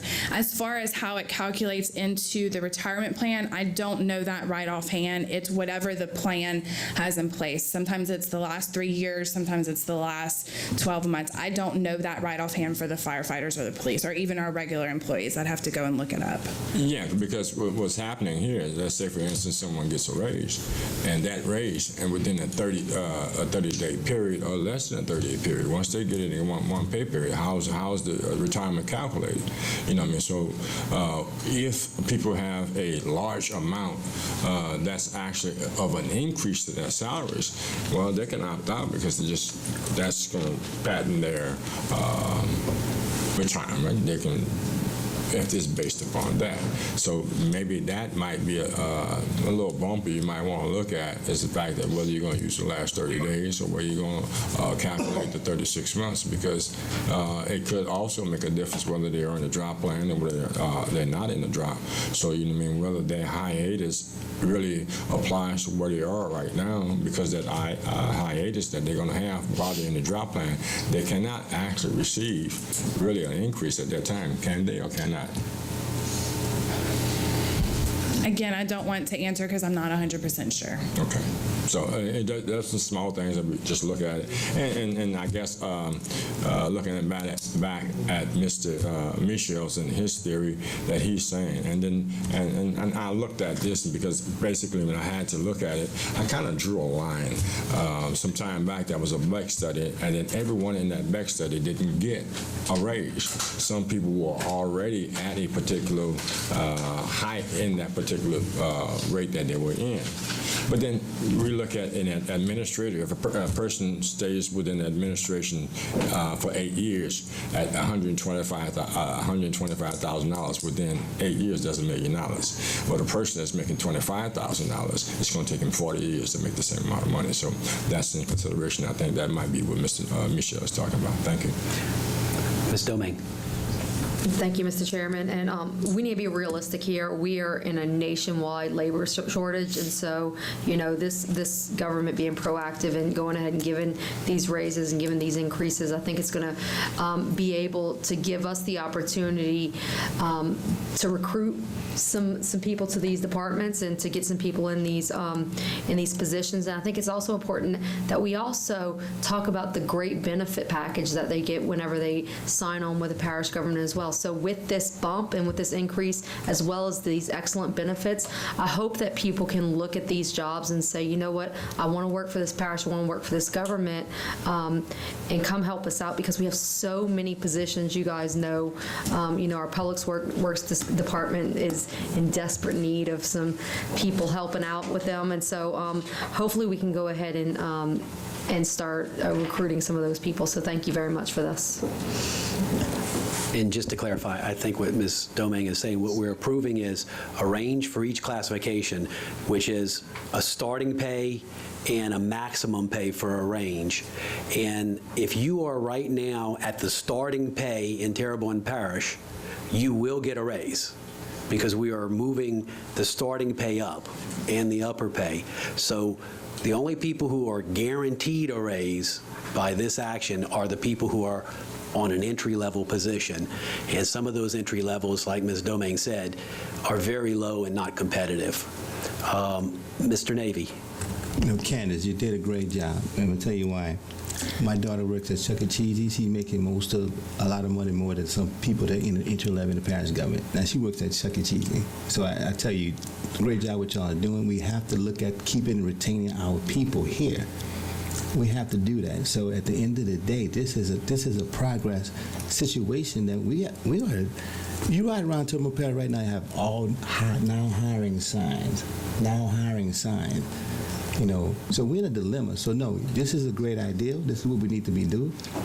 Because like I said, Chuck E. Cheese, parish government, you can't, come on now, let's be realistic with that. Don't go cut down Chuck E. Cheese. Mr. Chairman, if I can. Let me let Mr. Michel wants to say something. Mr. Michel? Okay, yeah. And, I appreciate what Mr. Harding said, but, it's clearly, it's apparent to me that we need these raises, as Ms. Domingue said. We need this. We need it to be competitive.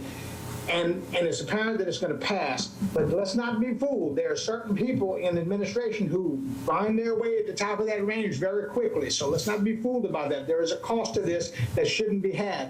But despite that, I'm going to go ahead and vote and support the people of Terrebonne Parish who do the ground level work and for their raises.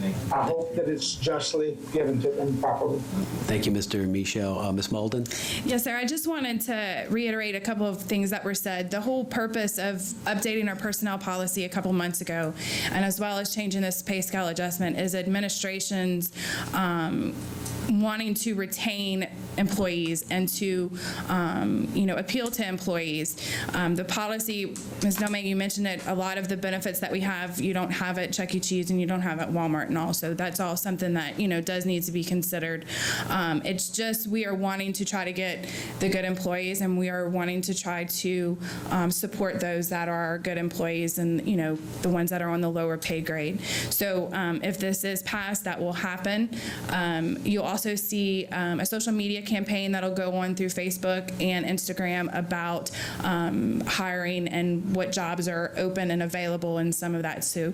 So kind of be on the lookout for that to try to get the word out to people that need jobs, that we have jobs for them. Fabulous. Thank you, Ms. Malden. Any more discussion? We have a motion and a second. All in favor say aye. Aye. Any opposed? Ordinance passes. Do we have a motion by Mr. Harding to go back into regular order? Seconded by Ms. Domingue. All in favor say aye. Aye. Any opposed? Item F, Mr. Colin Guidry, new CEO of the Wait, did I miss something? Hold on, Mr. Hebert. I wanted to address something about the cable issue and stuff. And I talked with Mr. Zito about it. I don't know if he slipped down or not. He just left. Okay, but he says go to your cable franchise agreements. In 2008, because we've been looking and looking at all our franchise, but most of them, they've all opted out, but AT&T on the video. In 2008, the law, or the power of the law, was amended, allowing these companies to opt out of state regulation. You know, you always hear the federal government leave it to the states. They leave it to the states for what they want to leave it to the states. It's kind of like, you know, you write the opinion into the original until you don't want to. So what happened is they deregulated, okay, and they all went and allowed these companies to adopt an affidavit to terminate the franchise cable agreements pursuant to state law, which don't have a whole lot of, quote, teeth. So that's your franchise agreement. The only thing we do is we do get fees. We do get fees. So your next thing is going to and fight with them through the FCC, which is Mr. Zito said, try calling that number and getting somebody to answer, because I asked him about it. So I just want to make that clear. It may turn out, with the exception, AT&T's telling me there is a video agreement, because we're auditing and we want to check everything we have. Okay, but at the end of the day, it's going to come back to the state statute, 45, I think it's 45:1364 and 65. Thank you, Mr. Hebert. All right, now, Mr. Colin Guidry, I know you've been waiting, but the new CEO of the Terrebonne Economic Development Authority to address the council relative to his appointment to GITA. All right. Mr. Guidry. Good evening, Chairman Guidry and ladies and gentlemen of the council. It's Cohen Guidry, C-O-H-E-N. Just for the record. Oh, sorry. I read it off of this, and I knew it was Cohen. Me all these years, but that's okay. Thank you. Do I need to give my address, or is that just? It's not necessary. Okay, great. I just wanted to introduce myself. I know it's a long agenda tonight, so I'm going to go ahead and post to come back next week. I want to spend some time with you all, but I just wanted to introduce myself and tell you how excited I am to be in this position. I look forward to working with each and every one of you because a lot of the projects that we have coming up will be in your areas of representation and responsibility, and I'm always open for open communication. So keeping lines of communication open with you guys for something that's going to fall in your district, I think is very important, because we may need your support, need your help, and things like that. So I'll leave you with that. Thanks, Cohen. Thank you, guys. And I'm sorry they misspelled your name on the agenda. Okay. I'm used to it. Look, it's been a lifelong deal. Oh, it's not next week. It's 2 weeks from now, yes. Item G, the introduction of Dr. Eric Brooks with the Terrebonne Parish Health Units. It's Dr. Brooks.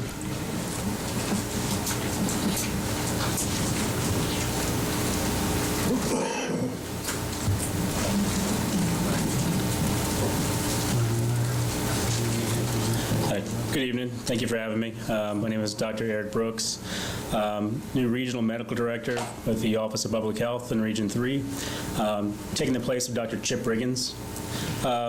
Just wanted to take a minute of your time to introduce myself. I'll be brief. I know we've been going for a while tonight. Just to mention a few things that we've been engaged in the community. Somebody mentioned mental health and COVID. Just recently, last June 23rd, at the Terrebonne Parish Library, we had a kickoff event for suicide awareness. We are planning our next one at the Dumas Auditorium, addressing suicide crisis among African American youth. Overlooked area. And we're going to go from there. Other things that we've been working on, of course, opiates, narcotics, been a huge problem in all of our communities. This one not spared. We are having an event at the opioid survivor and education event coming up at the medical atrium at Terrebonne General. That's coming up August 17th. Some of the things we've been working on, we've been working very closely with Mr. Earl Hughes for this upcoming or current hurricane season, anticipation for medical special needs sheltering in the region. We anticipate a larger number than usual due to the housing situation of a lot of our residents in trailers and the need for evacuation, increased need for evacuation this season. We're continuing to address COVID. We haven't let that go. Just a couple weeks ago, I was at the Terrebonne Council on Aging where I gave a presentation, and we were able to administer 51 vaccination boosters at that time. We're going to continue to do outreach throughout the community, provide testing, vaccinations, and education. We're continuing to monitor monkeypox. There have been 3 cases identified in Louisiana. That makes about 900 cases throughout the United States, about 10,000 cases globally. So we are closely monitoring that and prepared to address that as it becomes more of an issue.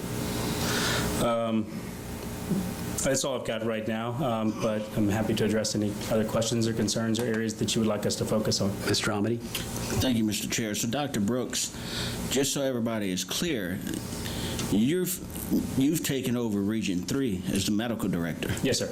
And you most recently worked in this area. Yes, sir. So we've got somebody that really has seen what's going on in the area. Now, Region 3 covers the river parishes. It's not just Terrebonne, but good for you, and thank you for stepping up and taking on that ride. Thank you. Yes, sir. My role prior to this was not in public health. I'm emergency board certified, so I worked in the emergency room, and so a big part of that that I got to see first lines was mental health, the mental health crisis, the overdoses, the opiates, things like that that are really decimating our communities. So I really would like the opportunity to address that more, and we're going to do that with community outreach and move forward from there. Thank you. It sounds like you're going to be an asset to our area, so thank you for coming by. Thank you. Moving along, item H, introduce an ordinance to approve the industrial tax exemption program application number 202000534 ITE for K&B Machine Works LLC and call a public hearing on said matter on Wednesday, July 27th, 2022 at 6:30 p.m. Moved by Mr. Dirk Guidry, seconded by Mr. Danny Babin. Any discussion? All in favor say aye. Any opposed? Item I, introduce an ordinance to approve an industrial tax exemption program application number 201-90322 ITE for Bollinger Homa Shipyards LLC and call a public hearing on said matter Wednesday, July 27th, 2022 at 6:30 p.m. Move by Mr. Danny Babin, seconded by Mr. Dirk Guidry. Any discussion? All in favor say aye. Any opposed? Item J, emergency ordinance for relocation of a Terrebonne Parish precinct polling location for the election of November 8th, 2022 and the election of December 10th, 2022. Moved by Mr. Danny Babin, seconded by Dirk Guidry. All in favor say aye. Any opposed? Item K, a possible add-on for emergency ordinance, temporary appointment of a council clerk and assistant clerk for the Terrebonne Parish Council. Mr. Michel? Motion to add on. Mr. Michel makes a motion to add on to the agenda. Second. Ms. Domingue seconds the motion. Does anybody of the public would like to comment on whether or not we should add this on the agenda or the merits of the ordinance? Public once? Public twice? Third time public? Motion to close. Mr. Gerald Michel, seconded by Mr. Dirk Guidry. All in favor say aye. Any opposed? Motion to adopt the ordinance. Motion to adopt Mr. Gerald Michel, seconded by... I'd like to ask for unanimous second. Yes. We have a unanimous... Are we voting? Well, we got to vote to add this on. All in favor to add this on the agenda, say aye. Aye. Any opposition? No opposition, so we've added on. Now we make the motion. Motion to adopt. To adopt, Mr. Michel, seconded by, call for unanimous second. All in favor, say aye. Aye. Is there anybody who opposes a unanimous second? Ordinance is passed by unanimous second. Our new council, our acting council clerk will be Ms. Tammy Triggs, and Mr. Keith Hampton will become our assistant council clerk. Mr. Michel, would you like to say something? Yes, please. I just want to thank both of them who are apparently at the meeting right now for doing this work long before they were paid for it. We thank you so much. We appreciate you, and we hope this goes some way to showing our appreciation. God bless you both. Ms. Domingue. I would also like to thank our staff. I mean, it's been an incredible couple years. Just since I got here, it's been an incredible couple years, and you guys have taken it in stride and just been so professional the entire time. Y'all never complain, and you've helped us out tremendously, and so well-deserved, great job, and we're very, very lucky to have you guys. Thanks, Ms. Domingue. And yes, you're looking at our staff. We have two of them. They're right now doing everything. And talk about we have an opening. Oh, we do have an opening, by the way. I think we're beginning interviews for our minute clerk position. If you're interested in applying for that position, we have just increased the minimum pay for that position today. Mr. Toops. Yeah, from administration, I'd like to thank Tammy and Keith because they've always worked very well with anything we've asked of them. So thank you and congratulations. Thank you. All right. Thank you all. Moving along. Public wishing to address the council in accordance with Section 2-07E of the Terrebonne Parish Home Rule Charter. The public will be heard and can speak for 3 minutes on any matter related to parish government without discussion or questions and answers on non-agenda items. First of all, we have Ms. Joan Stewart. Ms. Stewart wishes to address grass and structure. Good evening. My name is Joan Stewart, and I'm here regarding the property at 221 Prince Collins Street in Homer, Louisiana.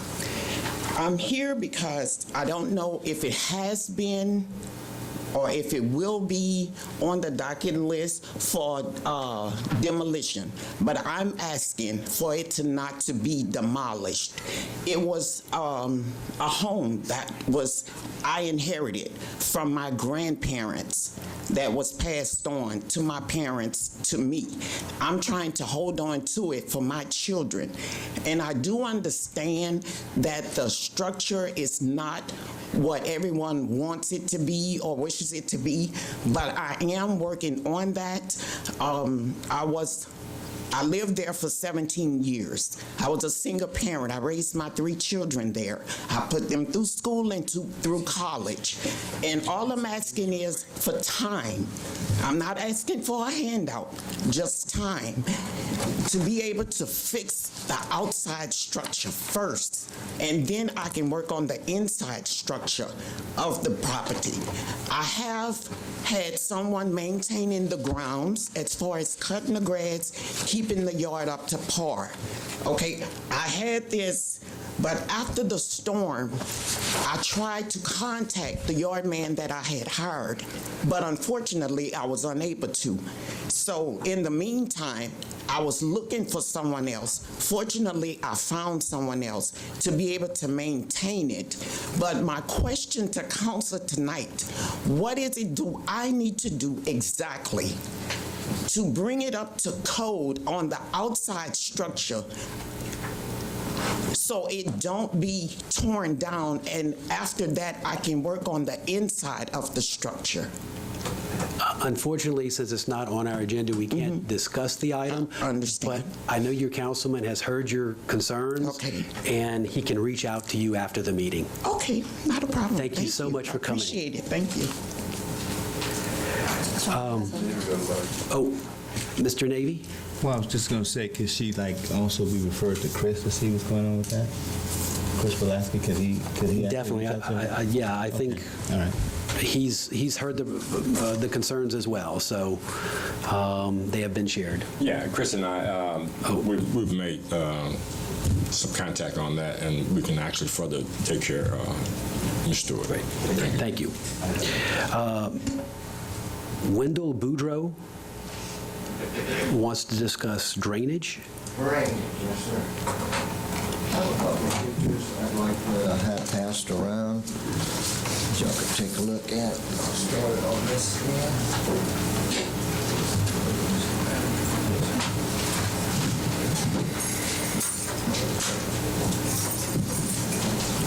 All right, I'll first start up by introducing myself. I'm Wendell Boudreaux from home here.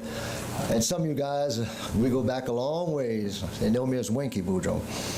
I'm on here tonight to speak on for myself and behalf of my neighbors about the flooding that has gone on for years behind my house on Cleveland Street. I've resided there for over 40 years, and although my house has only flooded a few times, my neighbor's house has flooded several times. He has had to get his house elevated, where I've been fortunate my house is on blocks where his was on a slab. Every time it floods, there's a sheen of oil, gasoline, or something, who knows what, floating in the water. Well, this past Sunday, I was trying to celebrate my 66th birthday, and next thing you know, the rains came, and here came the gasoline sheen in the yard. I contacted the fire department. They came by and said that they were unable to do anything about it, to just let the water flow out and the gas will go with it. Well, out of concern, everybody was trying to keep kids, which they like to play in the water, out of the water. It's very unnerving to me and all my neighbors with the flood water on the properties when you don't know what's in it or what's coming up in it. So I thought about moving several times, but with the street that floods and homes that floods, it's kind of a hard sell thing to do.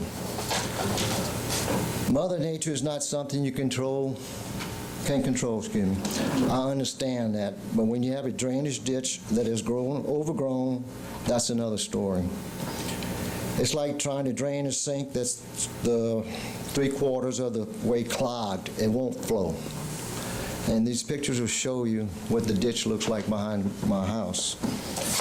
Poor drainage is the reason why my house and neighbors around me have flooded for years and years. We get promises. I called the parish drainage department along with a lot of other people, and they have not done any good, and there's still hurricane debris from Hurricane Ida in the ditch. I read an article in Courier that the parish has unused money from FEMA and other federal agencies to boost downtown Main Street. But what about the needs of the rest of the parish? I think we can maybe use that money a little further down the road. I'm not going to keep this long. I got to cut them out. Sure wish myself and others had excess FEMA money and other federal sources to rely on instead of continually appealing to FEMA or having an insurance carrier going underneath you. During the storm days when I was away from home, I have to worry or keep in touch with my neighbors so that I don't flood again. I'm just trying to get this cleared up. The ditch starts, from what I understand, on the intercoastal, passes behind in the Cleveland Street and makes its way to the pumps on Industrial Boulevard. And that one, I've heard it, we call it Cook's Canal for years. I've called it Woodlawn Ditch. And I even heard that we were in the process of upgrading pumps. Upgrading pumps are nice, but if you can't get the water to the pumps, what good is the upgrade? And that's pretty much all I have to say after 40 years of flooding. I'm not going to keep going along. Thank you. Thank you for sharing your concern. Thank you. All right. Seeing no more speaker cards. We have, Mr. Jared Smith on our agenda. A business owner and entrepreneur wishes to address the council relative to the Business Expo in Terrebonne Parish. Hold on. Go ahead, Mr. Smith. How y'all doing tonight? All right, my name is Jared Smith, 3734 Thomas Drive, Houma, Louisiana. I'm going to keep it short and sweet. Me and my partner, Rashad, are doing a business networking event on July the 30th at the Mechanicsville Gym / Community Center. I'm here to ask the parish, are they willing to aid us or partner with us or participate in this event in whatever capacity that they can. I don't know, honestly, what you guys can bring to the table because that information isn't readily available about what resources are available for stuff like this. I did reach out to Mr. Navy and ask him how can the parish be involved and how can they assist, and he told me bring it up in front of the council. We already, well, just to give you kind of a gist of the event, we already have financial advisors, restaurateurs, real estate agents, other big businesses in Houma. We're actually trying to reach out to TITA as well to be a part of this. As Mr. Michel said earlier about quality of life, I'm a small business owner. Some of you guys are small business owners, and we all know how good life can be and how prosperous it is when all the small businesses are working together. We know how important it is when all small businesses are helping each other out and working with each other. So there's a wave of new entrepreneurs in the area that we're trying to just get them access to information and resources to just be better at business and to do better at business, to kind of build the community up. We don't have a lot of access to that information, or we feel we don't, in the communities that I'm from. Now, that information might be out there. I'm pretty sure it is out there because it's all public information. But you got to kind of dig through the weeds to find it. So we're just trying to put some of that stuff on Front Street. We're partnering with banks, like I said, other big businesses, other small local businesses that come out and just apply whatever resources they have or whatever resources they can provide to these people that are getting started. So I just wanted to put that on the agenda and see what is there or what is available for this type of event, from you guys. Hang tight, Mr. Navy. Yes, and Candace, we have worked with Mr. Smith before. He is a nonprofit agency, and what could we actually do to assist him? I would like to do this because this is a free advertisement. He is actually the owner of Cuisine Quarters right down Main Street restaurant. So, and he's very successful restaurant owner. And the things he's trying to do in the community, give back because he's from McCannville. So that's a good image because I'm from McCannville. So I just want to make sure we can help him, and what he's trying to do is real progressive. These are things that are happening in other areas out throughout the country. So he's bringing vision back to his area to help other businesses, small business owners. And he has some good partners, so I would like to see what we could do to try to help him with this expo. And I think it's going to be great. So the quick thing, of course, would be co-sponsorship, because that's already set up in the budget. He would just have to go online and put in the application for the co-sponsorship. If we would want to do, I believe he said it was July 30th, so we couldn't move real quick on that because we'd have to do a budget amendment if the council would want to do some kind of other support to him. But the co-sponsorship is available immediately. It's just a matter of doing the application. Okay, so there's no other funding or anything else we can assist, and we couldn't go retract that back either if he did something. Okay. No, sir.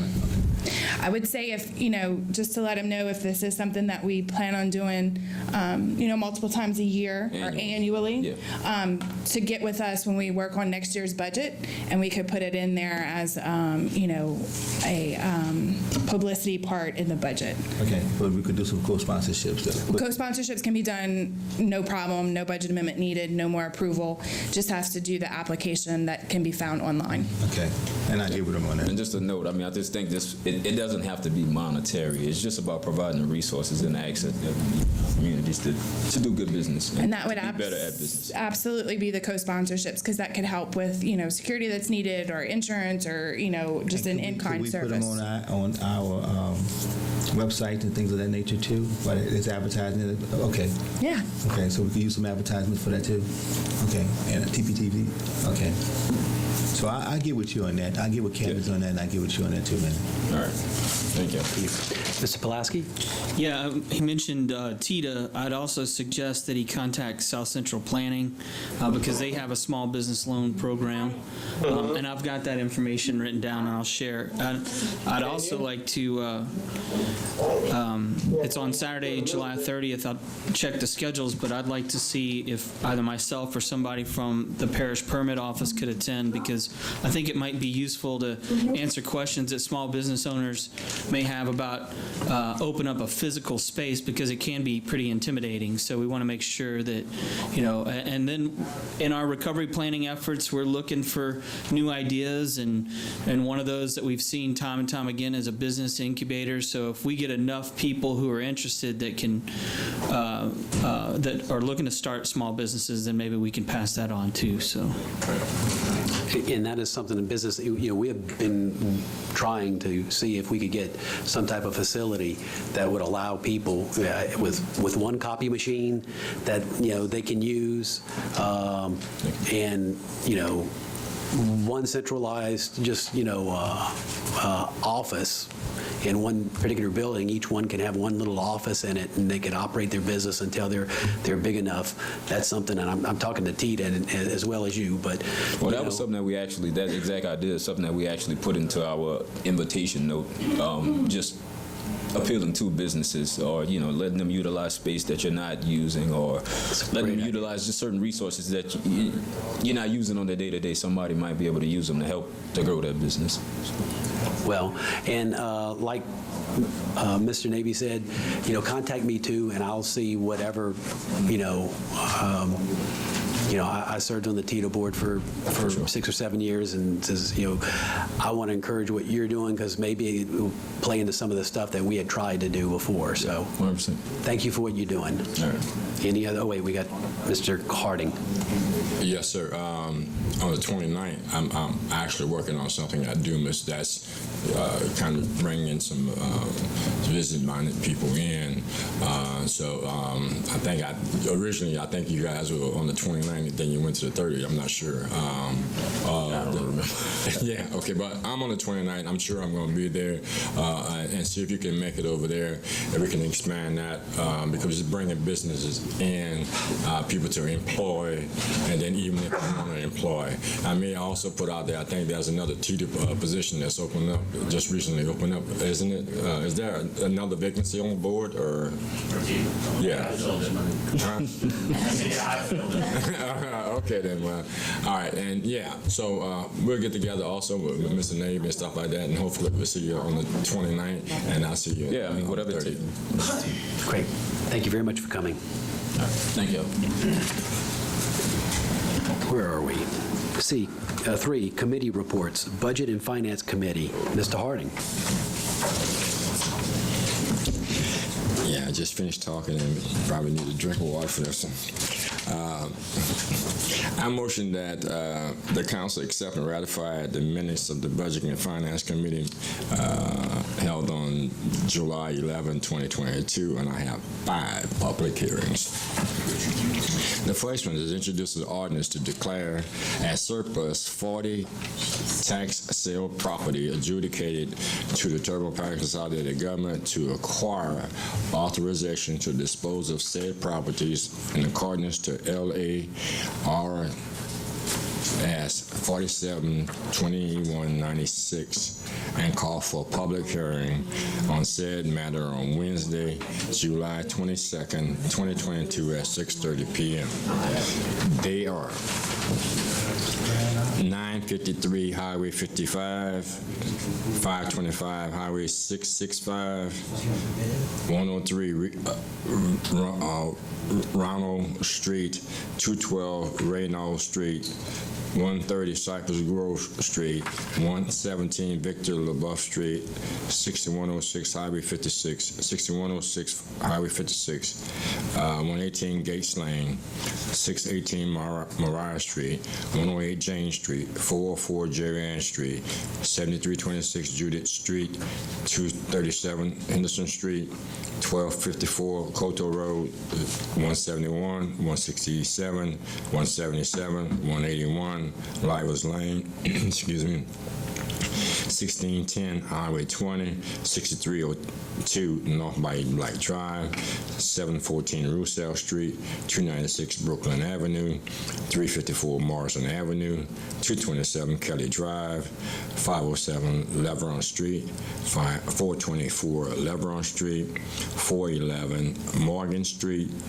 333 South Van Avenue, 119 Crozier Drive, 220 Porsche Lane, 106 Cynthia Drive, 746 Shrimpers Road, 184 Rose Street, 171 Majority Street, 105 Panda Lane, 5849 Grand Collier Road, 5758 Grand Collier Road, 3710 Baker Drive, 213 Lyle Street, 2622 Mash Street, 125 West Street, and 2626 Bryant Street, 101 Tulane Street, 609A, 613A, 615A Myra Street.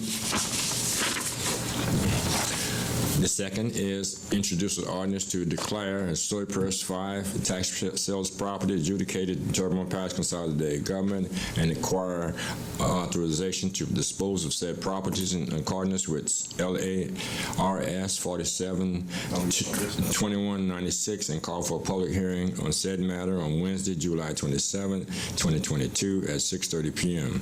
They are 136 Banks Avenue, 9180 and 9185 Grand Collier Road, 113 Victor LaBeouf Avenue, 407 Prince Collins Street, 628 Mariah Street. The third, introducing the ordinance to declare as surplus a tax property located at 127 3rd Street adjudicated to the Terrebonne Parish consolidated government to acquire authorization to dispose in said property in accordance with LARS 47-2196 and call for a public hearing on said matter on Wednesday, July 27, 2022 at 6:30 p.m. The fourth, introducing the ordinance to amend the 2022 budget of the Terrebonne Parish consolidated government so as to adjust to the 2022 adopted beginning fund balance and the net position of the actual as per 2021 audited financial statement and call for a public hearing on Wednesday, July 27, 2022 at 6:30 p.m. Finally, number 5, introducing an ordinance to amend the 2022 adopted operation budget and 5-year capital outlay budget of the Terrebonne Parish consolidated government for the following items and to provide for related matters. Number 1, Rotary Centennial Plaza, $900,000. Bayou Black Pump Station, Hanson Canal, $51,000. LA 24 Sidewalk, $40,000. West Side Drainage, $55,000, and call for a public hearing on said matter on Wednesday, July 27, 2022 at 6:30 p.m. Thank you. Motion by Mr. Harding, seconded by Mr. Babin. All in favor say aye. Aye. Any opposed? I know that was a mouthful, Mr. Harding. The only thing is, in 2 weeks, I got to read that whole thing again. Next, B, Public Service Committee, Mr. John Amity. Thank you, Mr. Chair. Another mouthful. I make a motion that the council accept and ratify the minutes of the Public Services Committee held on July 11, 2022, and I have 5 public hearings. Number 1 is to introduce an ordinance to authorize a right of use for ingress and egress by Terrebonne Parish Consolidated Government and Hospital Service District Number 1 of Terrebonne Parish on TPCG property with conditions that runs parallel to Enterprise Drive and call a public hearing on said matter on Wednesday, July 27, 2022 at 6:30 p.m. Hearing 2 is to introduce an ordinance to take possession and acquire full ownership the following property adjudicated to Terrebonne Parish Consolidated Government for the public purpose. 2289 by Delorge Road, parcel number 40260, with owner of record Adval, Inc., and to address other matters relative thereto and call a public hearing on said matter on Wednesday, July 27, 2022 at 6:30 p.m. Hearing 3 is introduce an ordinance to take possession and acquire full ownership the following property adjudicated to Terrebonne Parish Consolidated Government for public purpose. 2287A Bayou Delorge Drive, parcel number 39671 with owner of record Adval, Inc., to address other matters relative thereto and call a public hearing on said matter on Wednesday, July 27, 2022 at 6:30 p.m. Hearing 4 is to introduce an ordinance to acquire in full ownership the following property adjudicated to Terrebonne Parish Consolidated Government for public purpose. 85.6929% of parcel number 41033 with owner of record Thomas R. Prin, 83.6929%, and Octavia Simpson, 1.9049%, to address other matters relative thereto and call a public hearing on said matter on Wednesday, July 27th, 2022, at 6:30 p.m. And 5, introduce an ordinance to acquire in full ownership the following property adjudicated to Terrebonne Parish Consolidated Government for public purpose, parcel number 59651, owner of record, J&D Land Development Partners, LLC, to address other matters relative thereto and call a public hearing on said matter on Wednesday, July 27th, 2022, at 6:30 p.m. Motion by Mr. Hamady. I think Mr. Babin's already seconded. All in favor say aye. Aye. Any opposed? Item C, Policy, Procedure, and Legal Committee. Ms. Domingue. I will be short and sweet. I'd like to make a motion that the council accept and ratify the minutes of the Policy, Procedure, and Legal Committee held on July 11th, 2022, and I have one public hearing. Introduce an ordinance to rename Ringo Cock Road as R. Boudreaux Farms Road and call a public hearing on said matter on Wednesday, July 27th, 2022 at 6:30 p.m. Motion by Ms. Domingue, seconded by Mr. Trosclair. All in favor say aye. Aye. Any opposed? Street lights, lights installations, removal, and/or activations. As per Mrs. Dirk Guidry. Second, Mr. Trosclair. All in favor say aye. Any opposed? Notice of meetings. A motion to approve council staff's attendance at the LAMSA 32 Annual Fall Conference on September 14th through the 16th, 2022 in Lafayette, Louisiana. Moved by Mr. Dirk Guidry. Seconded, Ms. Domingue. All in favor say aye. Any opposed? 6, appointments to various boards, committees, and commissions. The Houma Area Convention and Visitors Bureau has one vacancy due to resignation. Ms. Carissa Benoit submits resume and application for consideration, and Mr. Gary Williams Sr. submits resume and application for consideration. Open, close, and vote. Motion to open, close, and vote by Mr. Danny Babin. Second, Mr. Carl Harding. All in favor say aye. Aye. Any opposed? Mr. Hampton? Mr. Babin? Mr. Williams? Mr. Dirk Guidry? Mr. Williams? Mr. Trosclair? Williams. Mr. Navy? Williams. Mr. Harding? Williams. Mr. Michel? I'm sorry, I could not hear what everybody's votes were. Can you repeat the votes up to this point? We have 5 Williams. Okay, thank you. I'll vote for Williams. Mr. Amadei? Williams. Ms. Domingue? Williams. Mr. Darren Guidry? Williams. Mr. Chairman, that's 9 votes for Mr. Williams. All right. Moving along to announcement of vacancies in various boards, committees, and commissions. Rec District number 3A, board has one expired term on August 26, 2022, and one expiring term on that date, and one already expired term. Recreation District number 10 has one expiring term on August 26, 2022. The Bayou Blue Fire Protection District Board has one expired term. Coteau Fire Protection District Board has one expired term. Fire Protection District number 8 Board has one expired term. TGMC Hospital Service District has 2 expiring terms. July 31st, 2022, one representing a civic organization and one representing the Chamber of Commerce. Houma Restoration District has 2 terms representing the Terrebonne Parish Council has 2 terms. I think has 2 appointments. No, 2 terms? 2 appointments. I should say 2 appointments representing the Terrebonne Parish Council, one from the council, one from Ms. Domingue. And the council members' request discussion of has been pulled by Ms. Domingue, but it was Councilwoman Jessica Domingue, a motion to discuss with possible action regarding zoning as it related to commercial activity in a residential area at 319 Central Avenue. Monthly engineers reports, T. Baker Smith and Milford and Associates Incorporated. As per Mr. Dirk Guidry, seconded by Mr. Steve Trosclair. All in favor say aye. Aye. Any opposed? Staff reports a resolution concurring with the recommendation of Parish Administration to award bid 22 WHSE 22 purchase of new and unused wire 6-month requirements contract to the lowest qualified bidder, Utility and Industrial Supply and Westco Distribution. Moved by Mr. Carl Harding. Second. Second, Ms. Jessica Doming. All in favor, say aye. Aye. Any opposed? Item B, resolution authorizing Parish President Gordon E. Dove to execute an amendment to the Terrebonne ARC contract of July 30th, 1992, to include a self-advocating voting member on the board of directors for a 3-year term and as any other board member, and to provide for a correction of a previous amendment to the contract. Moved by Mr. Danny Babin. Seconded Mr. Carl Harding. All in favor say aye. Aye. Any opposed? Item C, introduce an ordinance to declare vehicles from Good Earth Transit as past their useful lives and authorize said items to be disposed of by public bid, negotiated sale, junked, or by any other legally approved method, and call a public hearing on Wednesday, July 27th, 2022 at 6:30 p.m. A motion by Mr. Harding, seconded by Mr. Dirk Guidry to introduce the ordinance. All in favor say aye. Aye. Any opposed? Ordinance is introduced. Announcements. Does the parish president have anything, Mr. Toops? No. Parish council members, any announcements?